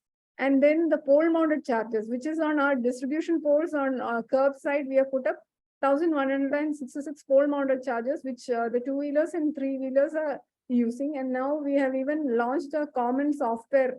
So because you don't have to have 4 or 5 apps, so it becomes easy for the consumer. And now we are planning destination charges also. I'll explain the destination charges. Can we move to the next? So this is a bird's eye view of the R63 charging stations, which is spread all across Kerala, and the pole mounted chargers. And our charging stations, 32 was funded by Government of Kerala and 30 by Government of India, and the Chittoor Block Panchayat gave us land, and that is the only place where the charging station is not in a non-KCB land. In every other place, we have put in our own land. Can we move to the next? So this is what our 25 fast charging, which we have done under the FAME scheme. There you have the CHAdeMO, every type of charger they had insisted we put.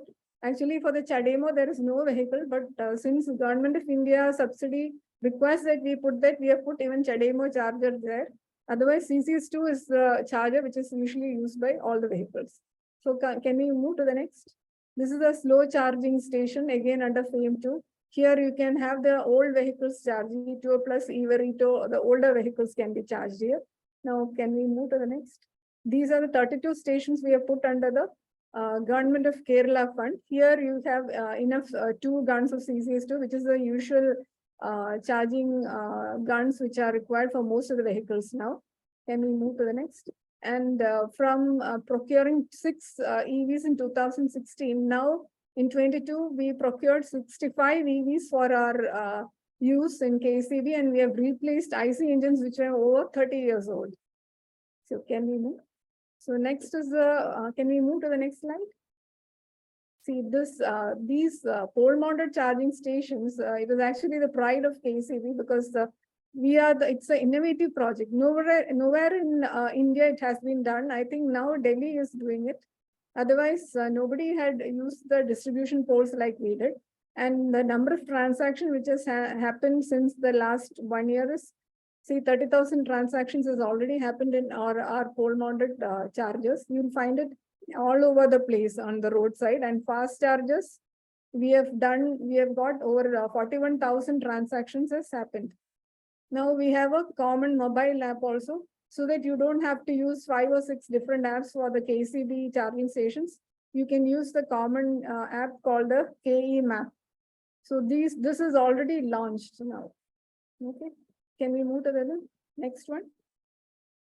See, this is the interaction with power grid. If you look at our KCB system, we have the peak from 6 a.m. to 8:30 is the morning peak for KCB. And the day peak starts at around 3 p.m. and goes till 6 p.m. And the evening peak starts from 6 p.m. to 11 p.m. So, and the next important thing that has happened is the grid solar generation. That solar is coming up in a big way. Now it's over 500 megawatt, the rooftop solar and the ground mounted. So that generation happens from around 10:30 to 3:30 p.m. So the best time to charge the EV as far as our power grid is concerned is from 10 a.m. to 3 p.m. is the best time, or at night from 11 p.m. after 11 p.m. So now 80% of the vehicles are charged at home. The other method to make people charge at these off-peak hours is by putting up destination chargers. A destination charger means you put the charger where the vehicle is parked, in the parking lot or in your office, or you go to the mall for shopping and you have a charger waiting for you in the parking lot. The vehicle doesn't have to go in search of the charger, and you don't have to wait for the vehicle to be charged. While we are shopping or going about your business, the vehicle gets charged. So to train the users, now we are planning, we should go in for some dynamic pricing so that people will charge during off-peak time. So the future is, if we leave the, without managing what is happening, the charging time that is happening as the EV adoption is getting accelerated. We are expecting a 20% increase in peak demand by 2025 and 100% increase will happen by 2030 is what we feel. Additionally, now it is around 90 MU per day. It will become an additional 50 MU will be required by 2030. So the TOD metering should be there to manage the charging behavior as far as KCB is concerned. And the slow chargers are better for the feeder because it doesn't affect so much like putting a fast charger. So destination chargers is also what we are planning for the future. Can we move to the next? Some projects which we are planning to take up. So now we are planning some 10,000 destination chargers. That is, they are all AC chargers, 3 kilowatt, 7 to 11 kilowatt. That is the onboard charger which you will find in most of the four-wheelers which are around now. And we have already identified 2,500 locations in government offices. And we are expecting some FAME fund for some 3,000 chargers. Additionally, we are planning to put in another 2,200 locations also. And on poles, again, another 5,000. So you can expect another 10,000 destination chargers shortly from KCB. Then we have our own land identified at 160 locations. And there we'll be putting up fast chargers and we'll be giving priority to the NH, like NH 66, 544. We are planning to give priority for that. Now, till now, what we saw is a planning-based approach. It is the number of vehicles is low, so you plan and put chargers everywhere so that the accelerated adoption happens. But once the number of vehicles starts increasing and it goes beyond a particular point, then the demand-based approach has to be taken in. So now we are asking the people to tell where they want to put charger, and we are planning to do it as deposit work. So it becomes plug and play for the customer. They don't have to know anything, on how to procure and how to install. Then at Vaitila and Kallur is two places where we found there is a very good, our number of units consumed in our stations is very high. So now we are planning to do a solarized charging hub at Vaitila and also at Kallur. So some 20 cars can be charged at the same time. Can we move to the next? This is how it will be. We'll be giving a hub where you can charge some 20 cars. Now, so what, as the state nodal agency, the KCB has all its distribution, transmission, and generation. It is still bundled together. So we could utilize all our wings to commission the charging stations. And our land is also centrally held, so we could deploy it very fast. In 1 year, we have put up these 63 fast chargers and 1,166 pole-mounted chargers, and we have put nodal officers in all districts for customer support. Now our motto is hassle-free EV charging. That is our motto at KCB. So thank you.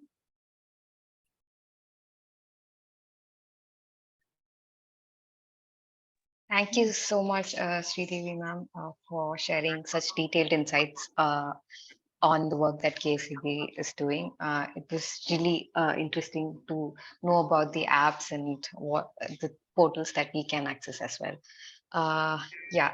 Thank you, Sridevi ma'am. Can I quickly move to Manoharan sir?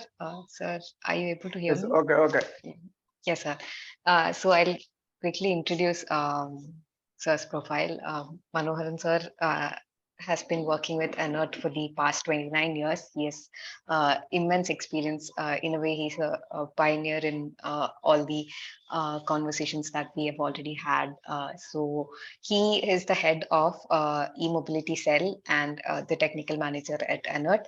So he's now leading the e-mobility team, and I hope he can share some of the major initiatives by Anert and subsidiary patito. Also, we would like to know if Kore subsidiary Anertini KCB it's not reaching the public. Most of them are not aware. So if you could broadly tell us about the work that Anert is doing, that'd be great. Thank you, sir. Thank you, madam. First of all, thank you for Savarna madam and SUSTERA team for organizing such a wonderful online meeting. I am representing Anert we are proactively working for the e-mobility projects. Especially last year we have distributed about 200 electric cars to various departments. And we have already commissioned 25 number of EV fast charging station, including 5 number of solar powered charging station. And 2 number of solar powered charging station were going on in Kochi metro station, one in Kusat station and other in Mutta metro station. Within 1 month, we can commission that fast charging station. That charging hub, we can charge 5 number of cars at a time and 3 auto and 1 bike. That type of 4 number of charging machines are installed in each location. Personally, the major challenges we faced for the e-mobility project is, one is the initial investment of the electric vehicle, that is electric vehicle cost of electric autos, electric two-wheeler and electric cars are very high compared to IC engine vehicles. Another issue we faced is the quality constraints regarding the electric scooters and electric autos presently available in the market. Next is the lack of charging infrastructure. In the case of car, we require DC fast charging stations in national highways, state highways and other major roads. But this is the major problem we faced presently. Next issue is the huge electricity consumption of electric vehicles. That is the one of the issue. Another issue is the charging time. Minimum 30 to 1 hour is required for a charge electric car. That is the one issue. Next issue is the charging protocol. Presently, lot of protocols are available for charging electric vehicles, especially in cars. There is earlier there is a GBT connector. Presently, lot of cars are with CCS guns. In the case of two-wheeler and three-wheeler segment, the main quality concerns are the quality of motors, that is BLDC motor, induction motor, PMSM motor. But most of the vehicles available with the BLDC motor, it will require a lot of maintenance. That is the major issue. Another issue regarding is the capacity of motor. Most of the motors available in the market is 250 watt to 2 kilowatt. But compared to 100 cc IC engine scooter, minimum 3 kilowatt is required for the same performance. That is one of the issue. Another issue regarding the transmission system, hub motor or belt driven. Most of the motors are with the hub motor. Hub motor, there is a lot of issue regarding the maintenance. Another issue is the battery type, that is lithium ion, lithium peroxide. Lot of batteries available, but most of the batteries with warranty is 3 years. In the case of car, battery warranty is 8 years, but most of the two-wheelers given only a 3-year warranty. That is the major issue we faced in the case of two and three-wheeler. And also the protection of battery. In most of the electric scooters, there is only air cooling. IP protection is not ingress protection. IP67, that type of protection is available, not available in most of the scooters. Okay. Next is the lack of charging infrastructure. The main reason for the lack of charging infrastructure is the huge initial investment. If we provide a 25 or 30 kilowatt capacity charging machine with service connection and without transformer, the cost is about 6 to 8 lakhs. In most of the places, if we provide a 60 kilowatt CCS gun with a 2 gun, then KCB feasibility or power feasibility is not available without transformer. So we require a separate 100 kVA transformer. This cost is about 4 to 6 lakhs. The total investment is about 20 lakhs. These are the main reason for disseminating the EV charging station in private. Hotels and malls are the very suitable place for installation of DC fast charging station. There is some refreshment facility, washroom facilities available, existing facilities available. In state highway, national highway, and other MC road are very suitable for providing this type of fast charging station. Due to the huge initial investment, the state government will give subsidy through ANAT for the DC fast charging machine. If we provide a 25 kilowatt, 30 kilowatt or 60 kilowatt machine, state government will give 25% subsidy, cost of 25% of the cost of the machine as subsidy for the hotels, malls, and cooperative institutions. Other issue we faced is mainly regarding the electricity consumption. In the case of domestic, in the household use, 4 to 8 unit electricity is required for the household purpose. But for the charging of one car require 20 to 30 unit of electricity. In one charging station, 10 number of vehicle charging require 200 to 300 unit of electricity. So state government is promoting for green energy and also giving subsidy for the solarization. The subsidy is only given to private individuals, that is hotels, malls, corporate societies. Subsidy limited to 10 lakhs for 50 kilowatt. 20,000 per kilowatt is given as subsidy for solarization of the public charging station. Last year, we will give subsidy for 4 hotels. They will install total 100 kilowatt. 25 and 50 kilowatt stations are already installed and commissioned in Kozhikode and Pathanamthitta. Next issue is the technology upgradation required for the electric car. In the present case, the onboard charger capacity for AC charging require only 3.5 or 7.5 kilowatt onboard charger is available. Then some of the vehicle in recently one Hyundai Ioniq 5 car is available. That car can be charged within 30 minutes if you use 200 or 300 kilowatt charger. So that type of battery chemistry and battery technology is available. In future also that type of batteries available in most of the electric cars. So we require minimum 60 or 100 kilowatt charger for each charging station. This year also we will invite application for the subsidy for charging machine and solarization. We have already received 10 number of application. If the charging machine can be completed before 25th February, we can release the subsidy before 31st March. Next year also we will give the subsidy for the charging machine and solarization for the public charging station. We are already installed about 20 charging station government offices also. This is another business model. If government institution, that is KTDC hotel, DTPC center, or any other government offices can give 100 square feet land to 10-year lease, and it will invest and install the charging station. We will give land rent at the rate of 1 per unit as land rent for the next 10 years. That type of project is also going on. These are the work done through ANAT.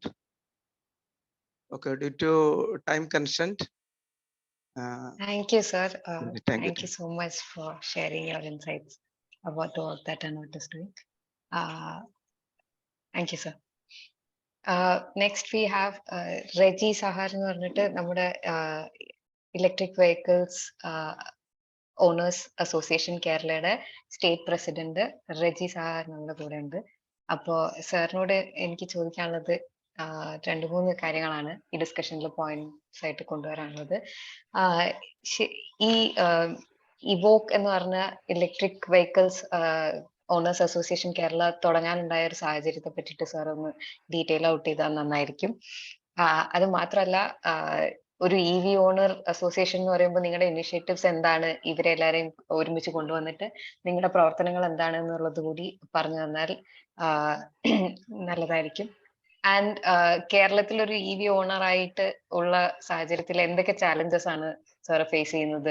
കാരണം ഇപ്പോൾ സംസാരിച്ച എല്ലാവരും KSEBയുടെയും എനോട്ടിന്റെയും മറ്റ് development ഓർഗനൈസേഷൻസിൽ നിന്നുള്ളവരും പറയുന്നത് ഇതെങ്ങനെ address ചെയ്യാം എന്നുള്ള കാര്യങ്ങളാണ് നോക്കുന്നത്. അപ്പോൾ ഒരു EV ഓണേഴ്സിന്റെ ഒരു കൂട്ടായ്മ എന്ന നിലയ്ക്ക് നിങ്ങൾ എന്തൊക്കെ ബുദ്ധിമുട്ടുകളാണ് ഫേസ് ചെയ്യുന്നത് എന്നുള്ളതും കൂടി പറഞ്ഞാൽ നന്നായിരിക്കും സാർ.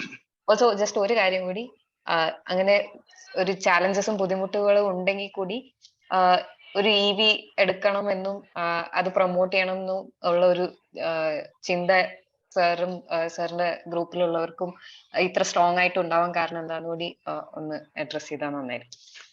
Thank you sir. നമസ്കാരം, എൻ്റെ പേര് റെജി എന്നാണ്. മാഡം ഈ ഒരുപാട് ചോദ്യങ്ങൾ ചോദിച്ചുകൊണ്ട് എല്ലാത്തിനും കൂടെ ഒരുമിച്ച് മറുപടി പറയാനുള്ള ഇതാണ്. ഓരോന്ന് ചോദിച്ചായിരുന്നെങ്കിൽ നല്ലതാണ്. എന്തായാലും എനിക്കറിയാവുന്ന കാര്യങ്ങൾ ഞാൻ പറയാം. കേൾക്കുന്നുണ്ടല്ലോ അല്ലേ? ഞാൻ ഓരോന്നായിട്ട് പറയണെങ്കിൽ സാർ പറയാം.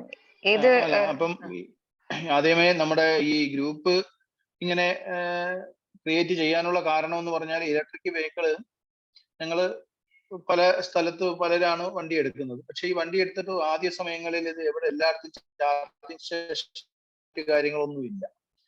അപ്പൊ ഇത് എന്ത് ചെയ്യണമെന്നറിയാത്ത ആ കൺഫ്യൂഷൻ ആയിരുന്നു ഞങ്ങൾക്ക്. അങ്ങനെ ഇരിക്കുമ്പോഴാണ് നമ്മൾ വിചാരിച്ച ഒരു കൂട്ടായ്മ ഉണ്ടെങ്കിൽ നമുക്ക് പോകുന്ന വഴിക്ക് പരസ്പരം ഒരു സഹായം ഉണ്ടാകും എന്നുള്ള രീതിയിലാണ് കേരളത്തില് നമ്മളൊരു ഗ്രൂപ്പ് ക്രിയേറ്റ് ചെയ്യാൻ തീരുമാനിച്ചത്. അങ്ങനെയാണ് ഞങ്ങൾ ഗ്രൂപ്പ് ക്രിയേറ്റ് ചെയ്തുകൊണ്ട് അപ്പം കേരളത്തിൽ തിരുവനന്തപുരം മുതൽ കാസർഗോഡ് വരെയുള്ള ഇലക്ട്രിക് വെഹിക്കിൾ ഉള്ള ആളുകളെ എല്ലാം ഈ ഗ്രൂപ്പിലേക്ക് ആഡ് ചെയ്യാൻ തീരുമാനിച്ചു. അപ്പൊ അതുകൊണ്ടുള്ള ഒരു ഗുണമെന്ന് പറഞ്ഞാൽ യഥാർത്ഥത്തിൽ ഈ ഇലക്ട്രിക് വണ്ടിയും കൊണ്ട് ദൂരയാത്ര പോകാൻ പാടായിരുന്നു. കാരണം ഇത് എവിടെയൊക്കെ ചാർജിങ് സ്റ്റേഷൻ ഉണ്ട്, അല്ലെങ്കിൽ എവിടെയെങ്കിലും പോയി പെട്ടുപോയാൽ എന്ത് ചെയ്യും, അങ്ങനെയൊക്കെയുള്ള ആകെ ഒരു കൺഫ്യൂഷൻ ഉണ്ടായിരുന്നു. എന്തായിരുന്നാലും ഗ്രൂപ്പ് ആയതോടുകൂടി ഞങ്ങളുടെ ആ ഒരു വിഷമം മാറി. ഞങ്ങൾ ഇപ്പൊ എവിടെയെങ്കിലും ഒന്ന് പോയാൽ, ഇപ്പം എന്റെ സ്ഥലം കൊല്ലം അഞ്ചലാണ്. ഇപ്പൊ എനിക്ക് കാസർഗോഡ് പോകണമെങ്കിൽ എവിടെയെങ്കിലും വെച്ച് എനിക്ക് എന്തെങ്കിലും ഒരു ബുദ്ധിമുട്ടുണ്ടായാൽ അവിടെ എൻ്റെ ആളുകളുണ്ട് എന്നുള്ളൊരു ആത്മവിശ്വാസത്തോടു കൂടിയാണ് ഞങ്ങൾ യാത്ര പോകുന്നത്. അപ്പം വണ്ടിക്ക് ഒത്തിരി പ്രശ്നങ്ങളുണ്ട്. പ്രത്യേകിച്ച് മഴയൊക്കെ ആയി കഴിഞ്ഞാൽ വലിയ പ്രശ്നങ്ങളാണ് വണ്ടിയിൽ. ഈ അതൊക്കെ എല്ലാവർക്കും മനസ്സിലാവുമെന്ന് അറിയത്തില്ല. ഈ പിന്നെ ആക്ച്വേറ്റർ എന്ന് പറയുന്ന ഒരു സംഭവം ഗണ്ണ് ലോക്ക് ആവുന്ന ഒരു പരിപാടിയുണ്ട്. വണ്ടി അതിനകത്ത് മൊത്തം ചെളി കയറിയിരിക്കുവാണ്. യഥാർത്ഥത്തിൽ ഈ ടാറ്റ, എന്നാൽ MGക്കോ അല്ലെങ്കിൽ കോനയ്ക്കോ ഒന്നും ഈ കുഴപ്പമില്ല.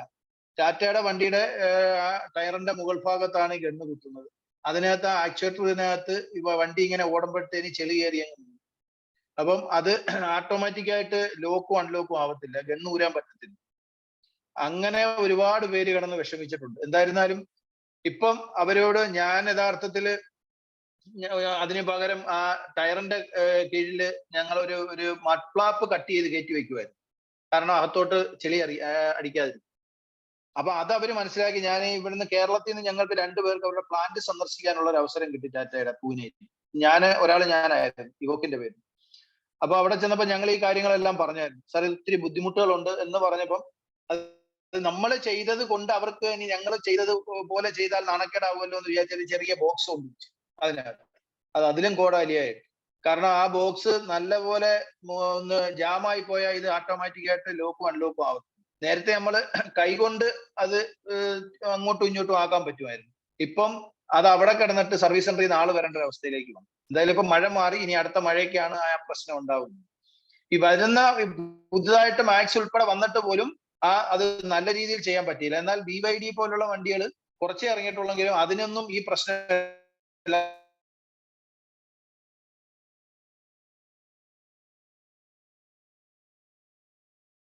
Hello,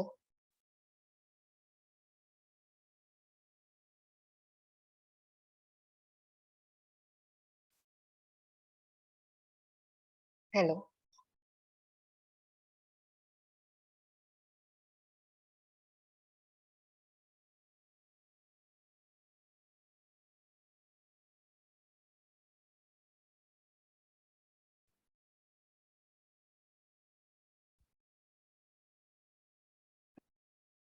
hello.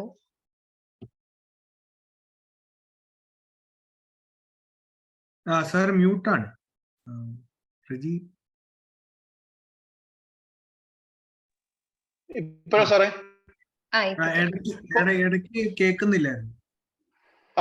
ഇപ്പൊ കേൾക്കുന്നുണ്ടോ? കേൾക്കാം. അപ്പൊ ഈ പിന്നെ അസോസിയേഷൻ രൂപീകരിക്കാൻ തന്നെ കാരണം എന്ന് പറഞ്ഞു കഴിഞ്ഞാൽ, ഞങ്ങൾക്ക് എന്തെങ്കിലും ഒരു ആവശ്യം വന്നാൽ, ഇപ്പം ഞങ്ങളിപ്പം സർവീസ് സെന്ററിൽ വിളിച്ചു പറയുമ്പം ഞങ്ങൾ ഇന്ന ഗ്രൂപ്പാണെന്ന് പറഞ്ഞാൽ അവര് നമ്മളെ സഹായിക്കണമെന്നില്ല. ഇപ്പൊ നമ്മള് ഒരു സംഘടനയായിട്ട് രൂപീകരിച്ചുകൊണ്ട് പിന്നെ 2 വാട്സാപ്പിലും കൂടി നമുക്ക് ഏതാണ്ട് ഒരു 10,800 പേർക്ക് അകത്തുണ്ട്. അപ്പം ഇപ്പൊ ഒരു സംഘടനയാണ്. അപ്പൊ അതിന്റെ പേരിൽ നമുക്ക് പല കാര്യങ്ങളും അതിലൂടെ നമുക്ക് നേടിയെടുക്കാൻ പറ്റിയിട്ടുണ്ട്. സത്യം പറഞ്ഞാൽ നമ്മളെ ഒരു ആവശ്യം, എന്തെങ്കിലും ഒരു കാര്യം പറയുമ്പോൾ ഇപ്പം സർവീസ് സെന്ററിൽ നിന്നൊക്കെ നല്ല ഒരു സഹകരണമാണ് നമുക്കുണ്ടാകുന്നത്. ഒരാള് പോയി ഒറ്റയ്ക്ക് ചെന്ന് പറയുമ്പോൾ അവര് യഥാർത്ഥത്തിൽ യാതൊരു പരിഗണനയും കൊടുത്തിട്ടില്ലെന്നുള്ളതാണ്. അങ്ങനെയൊക്കെയുള്ള ഒത്തിരി കാര്യങ്ങൾ നമുക്ക് ഈ അസോസിയേഷൻ കൊണ്ട് ചെയ്യാൻ പറ്റിയിട്ടുണ്ട്. പിന്നെ ഞങ്ങളൊരു ചാരിറ്റബിൾ ട്രസ്റ്റ് പോലെയാണ്. സഹായം ഞങ്ങളുടെ ഞങ്ങള് ഇവോക്ക് തറവാടെന്നാണ് ഞങ്ങളുടെ ഇതിന്റെ ഗ്രൂപ്പിന്റെ പേര് തന്നെ. ഒരു സഹായം മറ്റുള്ള ആളുകളെയൊക്കെ സഹായിക്കുന്ന രീതിയിലേക്ക് പോയിട്ടുണ്ട്. സർ, ഞാൻ ചോദിച്ച ഒരു ചോദ്യം കൂടി ഉണ്ടായിരുന്നു. ഇത്രയും ചാലഞ്ചസ് ഉണ്ടായിട്ട് കൂടി ഒരു EV എടുക്കണം അല്ലെങ്കിൽ EV ഓണർ ആയിരിക്കുക എന്നുള്ളതിനെ സ്ട്രെസ് ചെയ്യുന്ന ആ ഒരു കാര്യം എന്തുകൊണ്ടായിരിക്കും അങ്ങനെ? മേഡം, അതായത് നമ്മളിപ്പോ യഥാർത്ഥത്തില് ഞങ്ങളൊക്കെ പിന്നെ രണ്ടും കൽപ്പിച്ച് വണ്ടി എടുത്തവരാണ്. ഇപ്പൊ ഇത് ഞങ്ങൾ ഇങ്ങനെ വണ്ടി എടുത്തിട്ട് കുറച്ചു നാൾ കഴിയുമ്പം എല്ലാം നോർമലായിട്ട് വരുമ്പോൾ ആളുകൾ എടുത്തിട്ട് ഞങ്ങൾ ഇതെല്ലാം ഒരു ഭാഗ്യപരീക്ഷണം പോലെ ചെയ്തതാണ്. കാരണം ഒന്ന്, നമ്മുടെ പൊല്യൂഷന്റെയും പ്രശ്നങ്ങളും ഇത് എക്കോ ഫ്രണ്ട്ലി വണ്ടിയാണ് എന്നുള്ള ഒരു രീതിയിൽ എടുത്തു. അതുകൂടാതെ നമ്മുടെ ഇതെല്ലാം പറയുമ്പോഴും വർദ്ധിച്ചു വരുന്ന പെട്രോളിന്റെയും ഡീസലിന്റെയും വില നമുക്ക് താങ്ങാൻ പറ്റുന്നതിലപ്പുറമാണ്. അപ്പൊ ഒരു വണ്ടി എടുത്തു കഴിഞ്ഞാൽ വീട്ടിലാണെങ്കിൽ സ്ലോ ചാർജ് ചെയ്യുന്നെങ്കിൽ ഒരു യൂണിറ്റിന് 5 രൂപ വെച്ച് 30 യൂണിറ്റ് ആണ്. 0 മുതൽ 100 വരെ ചാർജ് ചെയ്യുന്നതിന് 30 യൂണിറ്റ് ആണ് നെക്സോൺ എടുക്കുന്നത്. അതിന് 5 രൂപ വെച്ചാലും 150 രൂപയാവുന്നുള്ളൂ. 250 കിലോമീറ്റർ സന്തോഷത്തോടെ ഓടാൻ പറ്റും. പിന്നെ അതൊരു വലിയൊരു കാര്യമാണ്. ഈ ഇക്കോ ഫ്രണ്ട്ലി എന്നൊക്കെ ആളുകൾ പറയുമ്പോഴും ഇതൊരു മെയിൻ ഘടകമാണ്. കാരണം ഇപ്പം യഥാർത്ഥത്തിൽ വണ്ടി തന്നെ 24,000 കിലോമീറ്റർ ഓടി. കണക്ക് പറഞ്ഞാൽ 2,40,000 രൂപയുടെ ഡീസലിന്റെ ഓട്ടം ഓടി ഞാൻ. കാരണം 1 കിലോമീറ്റർ 10 രൂപ വെച്ചാണ്. എനിക്ക് മാക്സിമം പോയാൽ എല്ലാം കൂടെ ഒരു 5,000, 10,000 ലാസ്റ്റ് 10,000 ആയിട്ടുള്ള കറണ്ട് ചാർജ് ഇതെല്ലാം കൂടെ. പിന്നെ ഞാൻ ഓൺ ഗ്രിഡ് ആണ് വെച്ചത്. എനിക്ക് 0 ബില്ലിംഗ് ആണ്. അപ്പം അതൊരു നിസ്സാര കാര്യമല്ല. അത് നമ്മൾ കണക്ക് കൂട്ടിയത് 18 ലക്ഷം രൂപയുടെ ഒരു ഇലക്ട്രിക് വണ്ടി എടുക്കുമ്പോൾ ഈ 1,60,000 കിലോമീറ്റർ കമ്പനി പറയുന്നു, വാറന്റി പറയുന്നു 8 വർഷം. 1,60,000 കിലോമീറ്റർ ആകുമ്പോൾ ശരാശരി 10 രൂപ വെച്ചായാൽ 16 ലക്ഷം രൂപയ്ക്ക് വണ്ടി നമ്മൾ ഓടും. ഈ 16 ലക്ഷം രൂപയുടെ വണ്ടി ഓടുമ്പോൾ ഈ 18 ലക്ഷം രൂപയ്ക്ക് മേടിക്കുന്ന വണ്ടിയും 16 കൂടെ ആയപ്പോൾ ഏതാണ്ട് 34 ലക്ഷം രൂപയോളം നമുക്കായി. നമുക്ക് ഒരു ഡീസൽ വണ്ടി ആണെങ്കിൽ ആ 34 ലക്ഷം രൂപയുടെ വണ്ടി നമ്മൾ വിറ്റാൽ 7-8 ലക്ഷം രൂപയാണ് സെക്കൻഡ് ഹാൻഡ് വിലയ്ക്ക് വിൽക്കുന്നത്. ആ സ്ഥാനത്ത് നമ്മൾ ഈ 18 ലക്ഷം രൂപയ്ക്ക് മേടിക്കുന്ന ഈ വണ്ടി ഈ 16 ലക്ഷം രൂപയുടെ ഡീസലിന് പകരം ചാർജ് ചെയ്താൽ മാക്സിമം പോയാൽ ഒരു 1.5 ലക്ഷം രൂപ അല്ലെങ്കിൽ 2 ലക്ഷം രൂപയ്ക്കുള്ളിൽ ചാർജ് ചെയ്യാറുണ്ട്. 14 ലക്ഷം രൂപ നമുക്ക് നിലവിൽ ലാഭമാണ്. എന്നാലും 4 ലക്ഷം രൂപയെ പോകുന്നുള്ളൂ. അങ്ങനെ കണക്ക് കൂട്ടുമ്പോൾ തന്നെ ഒരു ഡീസൽ വണ്ടിയായിട്ട് ലക്ഷക്കണക്കിന് രൂപയുടെ ലാഭം ഉണ്ടാകും. അതൊരു നിസ്സാര കാര്യമല്ല. അതുകൊണ്ടാണ് മിക്കവാറും ഉള്ളവരെല്ലാം കണക്ക് കൂട്ടി ഈ വണ്ടി എടുക്കുന്നത്. അങ്ങനെ കണക്ക് കൂട്ടി എടുക്കുന്നത്. ഞാനൊക്കെ അങ്ങനെ കണക്ക് കൂട്ടിയാണ് എടുത്തത്. കാരണം ഇത്രയും വലിയൊരു വണ്ടി എന്ന് പറയുമ്പോൾ നമ്മള് എന്റെ 2 വണ്ടി ഉണ്ടായിരുന്നു. ആ 2 വണ്ടിയും വിറ്റിട്ടാണ് ഈ വണ്ടി എടുക്കുന്നത്. എനിക്ക് ഏതാണ്ട് 12 ലക്ഷം രൂപയെ പുറത്ത് ഡീസലും പെട്രോളും ആയിട്ടുണ്ടായിരുന്നു നേരത്തെ. ഇപ്പൊ ഞാൻ ഹാപ്പിയാണ്. അതുകൊണ്ട് ഞാൻ എല്ലാവരോടും പറയും, എന്റെ ആര് പറഞ്ഞാലും ഞാൻ ഈ കണക്കുകൾ പറഞ്ഞ് അങ്ങനെ ഒരു 4-5 വണ്ടികൾ ആളുകൾ എടുത്തു. ഈ കണക്കുകൾ പറയുമ്പോഴാണ് അവർ ചിന്തിക്കുന്നത് ഇത്രയും ലാഭം ഉണ്ടല്ലോ എന്ന്.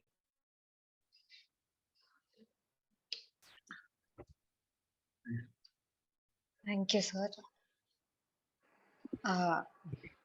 വളരെ വാലിഡ് ആയിട്ടുള്ള പോയിന്റ്സ് ആൻഡ് ഇൻഫർമേഷൻ ആണ്. ഇപ്പൊ നമ്മളും ഭാവിയിൽ ഒരു വണ്ടി എടുക്കുന്നതിനെ പറ്റി ആലോചിക്കുമ്പോൾ EV കൺസിഡർ ചെയ്യണം എന്നൊക്കെ ഇൻസ്പയറിംഗ് ആയി തോന്നുന്നു. തീർച്ചയായും എന്റെ ഒരു അഭിപ്രായത്തിൽ വണ്ടി എടുക്കുക. മറ്റുള്ള നമ്മള് പറഞ്ഞു സാറേ. 2040 കംപ്ലീറ്റ്ലി കേരളത്തിന്റെ ട്രാൻസ്പോർട്ട് സെക്ടറിൽ ഒരു മാറ്റം വരുത്താൻ ഒരു മേജർ സ്റ്റെപ്പാണ് താങ്കളും താങ്കളുടെ സുഹൃത്തുക്കളും ഒക്കെ തന്നെ എടുത്തത്. അപ്പൊ അതുപോലെ തന്നെ നമുക്ക് ഈ ഇലക്ട്രിക് സ്കൂട്ടർ രംഗത്തും ഒരു മാറ്റം കാണണം. കാരണം നമ്മുടെ എല്ലാ വീട്ടിലും നമുക്ക് 2 വീലേഴ്സ് ഉണ്ട്. മറ്റുള്ള പല നഗരങ്ങളെയൊക്കെ വെച്ച് നോക്കുമ്പോൾ 2 വീലേഴ്സ് കുറച്ചുകൂടി സസ്റ്റൈനബിൾ ആയിട്ട് നമുക്ക് കേരളത്തിൽ എല്ലാവരും ചെറിയ ഡിസ്റ്റൻസസ് പോകാനും 2 വീലേഴ്സ് ഉപയോഗിക്കുന്നു. ആൻഡ് 2 വീലേഴ്സ് ശരിക്കും പറഞ്ഞാൽ ഇലക്ട്രിക് വളരെ ഗുണകരമാണ്. കാരണം വീടിന് ഉള്ളിൽ വരെ കൊണ്ടുപോകുന്ന 2 വീലേഴ്സ് ഉണ്ട്, വെയിറ്റ് കുറവാണ്, ഒരുപാട് രീതിയിലുള്ള മെച്ചങ്ങൾ ആ 2 വീലേഴ്സിനുണ്ട്. അപ്പം ഇന്ന് ഇവിടെ ചേർന്ന എല്ലാവർക്കും ഒരുപാട് നന്ദിയുണ്ട്. കാരണം ഒരുപാട് ആശയങ്ങൾ പങ്കിടാനും ഷെയർ ചെയ്യാനും എനിക്കൊന്ന് പരിചയപ്പെടാൻ, നിങ്ങളെയൊക്കെ കാണാനും പരിചയപ്പെടുവാനും ഒക്കെ നമുക്ക് പലർക്കും കഴിഞ്ഞു. അതേപോലെ തന്നെ കേരളത്തിനെ ഒരു 2040 സസ്റ്റൈനബിൾ ആക്കാൻ വേണ്ടിയിട്ട് പ്രധാനമായിട്ട് പങ്കുവഹിക്കുന്നത് പബ്ലിക് ട്രാൻസ്പോർട്ടേഷൻ ആണ്. ശരിയാണ്, ഇലക്ട്രിക് വെഹിക്കിൾസും ഒക്കെ നമ്മൾ ആ ട്രാൻസിഷൻ വരുന്നുണ്ടെങ്കിൽ പോലും പബ്ലിക് ട്രാൻസ്പോർട്ടേഷൻ, ഇലക്ട്രിക് ബസ്സസും അതേപോലെ ട്രെയിനിന്റെ സുഗമമായിട്ടുള്ള ട്രെയിൻ ജേർണീസും ഒക്കെ തന്നെ എക്സ്പീരിയൻഷ്യൽ ആയിട്ടുള്ള ജേർണീസ് ആക്കി മാറ്റുവാനാണെങ്കിൽ മാത്രമാണ് കൂടുതൽ നമുക്ക് ആ ട്രാൻസിഷനിലേക്ക് മാറുക. കേരളത്തില് ഒരു വണ്ടി ഉണ്ടാവുക എന്നത് സ്റ്റാറ്റസിന്റെയും കൂടെ ഭാഗമാണ്. സ്റ്റാറ്റസിന്റെ പേരിൽ വീട്ടിൽ ഒരു വണ്ടി ഉണ്ടാവുന്നതിൽ തെറ്റില്ല. പക്ഷെ വണ്ടി ഉണ്ടെങ്കിൽ പോലും കൂടുതൽ ആൾക്കാർ സെൽഫ് ട്രാൻസ്പോർട്ടേഷന് വേണ്ടി പബ്ലിക് ട്രാൻസ്പോർട്ടേഷൻ തന്നെ ഉപയോഗിക്കട്ടെന്നാണ് നമ്മളും വിചാരിക്കുന്നത്. അതിന് യുവതലമുറയ്ക്ക് വലിയൊരു പങ്ക് വഹിക്കാനുണ്ട്. അതായത് ഇപ്പം രജി സാറ് പറഞ്ഞ ഇഷ്യൂസ് സോൾവ് ചെയ്യാനായിട്ട് നമുക്ക് ഓൺട്രപ്രണേഴ്സും ബാറ്ററി സ്വാപ്പിങ്ങും ഫാസ്റ്റ് ചാർജിങ് സ്റ്റേഷൻസും ഒക്കെ വെക്കാനും, അതേപോലെ അനേർട്ടിന്റെ വർക്ക്, അനേർട്ടും KCBയും ചെയ്യുന്ന വർക്ക് ഇസ് അമേസിങ്. പക്ഷെ പലർക്കും ജനറൽ പബ്ലിക്കിനോ ഇല്ലെങ്കിൽ ഇലക്ട്രിക് വാഹനം മേടിക്കുവാൻ അഫ്ലുവന്റ് ആയിട്ടൊരു വ്യക്തിക്ക് KCBയും അനേർട്ടും ഒക്കെ കൊടുക്കുന്ന സബ്സിഡീസിനെ കുറിച്ചും ഇത്രയും അധികം ചാർജിങ് സ്റ്റേഷൻസിനെ കുറിച്ചിട്ടും ഈവൻ 2 വീലർ പോൾ ചാർജിങ് സ്റ്റേഷൻസിനെ കുറിച്ചൊന്നും അറിയില്ല. അപ്പം എനിക്ക് തോന്നുന്നു യുവതലമുറയ്ക്ക് വലിയൊരു പങ്ക് വഹിക്കാനുണ്ട് അവബോധം സൃഷ്ടിക്കാൻ. കൂടുതൽ സിറ്റീസിലായപ്പോലും അർബൻ റൂറൽ ഏരിയാസിലായപ്പോലും ഇതിനെക്കുറിച്ചുള്ള അവബോധം, അതായത് ചാർജിങ് സ്റ്റേഷൻസ് ഉണ്ട്. നേരത്തെ സാറ് കണക്ക് പറഞ്ഞു, ഇത്ര ലക്ഷം രൂപയുടെ ലാഭം ഉണ്ടാവുന്നു. ഇതൊക്കെ തന്നെ ശരിക്കും പറഞ്ഞാൽ പബ്ലിക്കിൽ എത്തിയാൽ മാത്രമാണ് അവർക്ക് ആ മെസ്സേജ് എത്തുകയും അവർക്ക് ആ മേടിക്കാനുള്ള ഒരു താല്പര്യം വരികയും. അപ്പം അത് കൂടാതെ നമുക്ക് ഫസ്റ്റ് റൗണ്ട് ടേബിൾ പറഞ്ഞ പോലെ പാർക്കിംഗ് ഇൻഫ്രാസ്ട്രക്ചർ, ഇൻക്ലൂഷൻ, അതേപോലെ വാക്കിംഗ് ആൻഡ് സൈക്ലിങ്ങും ലേക്ക് നമ്മൾ പോകേണ്ടിയിരിക്കണം. കാരണം നമ്പർ ഓഫ് സൈക്കിൾസ് കുറഞ്ഞു വന്നുകൊണ്ടിരിക്കുകയാണ്. വ്യായാമം ചെയ്യാൻ മാത്രമല്ല, പക്ഷെ ഡെയിലി കമ്മ്യൂട്ടിനും ഇലക്ട്രിക് സൈക്കിൾസ് ഉണ്ടെങ്കിൽ ഒരു പരിധി വരെ ട്രാൻസ്പോർട്ട് ചെയ്യാൻ പറ്റും. പണ്ടൊക്കെ ആൾക്കാർ പറയും സൈക്കിളില് ജോലിക്ക് പോകാൻ അത്ര എളുപ്പമല്ല, കേരളത്തിൽ ഇത്ര ചൂട് വെച്ചിട്ട് സൈക്കിൾ ചവിട്ടി പോയി കഴിഞ്ഞാൽ വിയർത്ത് ഒരു പരുവാം. പക്ഷെ ഇപ്പൊ ഇലക്ട്രിക് സൈക്കിൾസ് ഉണ്ട്, 30 കിലോമീറ്റർ വരെ റേഞ്ച് ഉള്ള. ഈ 30 കിലോമീറ്റർ ചിലപ്പോൾ 2-3 രൂപ മാത്രമേ ആവത്തുള്ളൂ. വെയിറ്റ്ലെസ് ആയിട്ടുള്ള 25 കിലോമീറ്റർ പെർ അവർ സ്പീഡ് കിട്ടുന്ന ഇലക്ട്രിക് സൈക്കിൾസ് ഉണ്ട്. അതിലേക്ക് ഒരു ട്രാൻസിഷൻ നമുക്ക് വേണം. അപ്പൊ അങ്ങനെ മൾട്ടിപ്പിൾ തരത്തിൽ ഉള്ള ട്രാൻസിഷൻ നമുക്ക് വേണ്ടതായിട്ടുണ്ട്. ഇലക്ട്രിക് ഓട്ടോറിക്ഷ, ടുക്ക് എന്നൊക്കെ മറ്റ് നാടുകളിൽ പറയും. നമ്മുടെ ഓട്ടോറിക്ഷ നമുക്കൊക്കെ പ്രിയപ്പെട്ടതാണ്. അപ്പം അതിലും ഒരു മേജർ ട്രാൻസിഷൻ വരേണ്ടതായിട്ടുണ്ട്. അപ്പം അതിന്റെ ഒരു ഭാഗമായിട്ട് 2040 നമുക്ക് കംപ്ലീറ്റ്ലി അറ്റ്ലീസ്റ്റ് ഒരു നല്ല ശതമാനം ട്രാൻസ്പോർട്ടേഷനും സസ്റ്റൈനബിളും സെൻസിബിളും ആയിട്ടുള്ളതായി മാറട്ടെ എന്ന് പ്രാർത്ഥിക്കുന്നു. അതേപോലെ ഇന്ന് ഇവിടെ എത്തിയ എല്ലാവർക്കും ഒരുപാട് താങ്ക്സ് ഉണ്ട്. നമ്മൾ ഇന്ന് ഇവിടെ കിട്ടിയ ഇൻപുട്സ് ഒക്കെ ഒരു ചെറിയ ഡോക്യുമെന്റ് ആയിട്ട് മാറ്റുന്നതായിരിക്കും. നമ്മൾ എന്നിട്ട് എല്ലാവർക്കും ഷെയർ ചെയ്യും. ആൻഡ് അതേപോലെ 1-2 ക്വസ്റ്റ്യൻസ് വന്നിട്ടുണ്ട്. നമ്മൾ തീർച്ചയായിട്ടും ഇന്ന് വന്ന സ്പീക്കേഴ്സിന് സെൻഡ് ചെയ്യുന്നതായിരിക്കും. അപ്പം once again a big thanks to all. Over to you, Saparna. Yes, പറഞ്ഞ സമയത്തെക്കാളും ഒരുപാട് വൈകി എന്നറിയാം. എന്നാലും thank you for staying and sharing your insights, and for the audience also, thank you for continuing till the end of the conversation.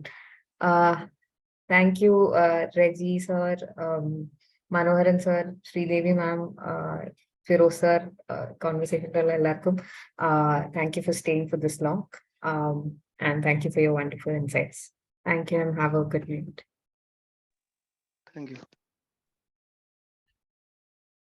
Good night.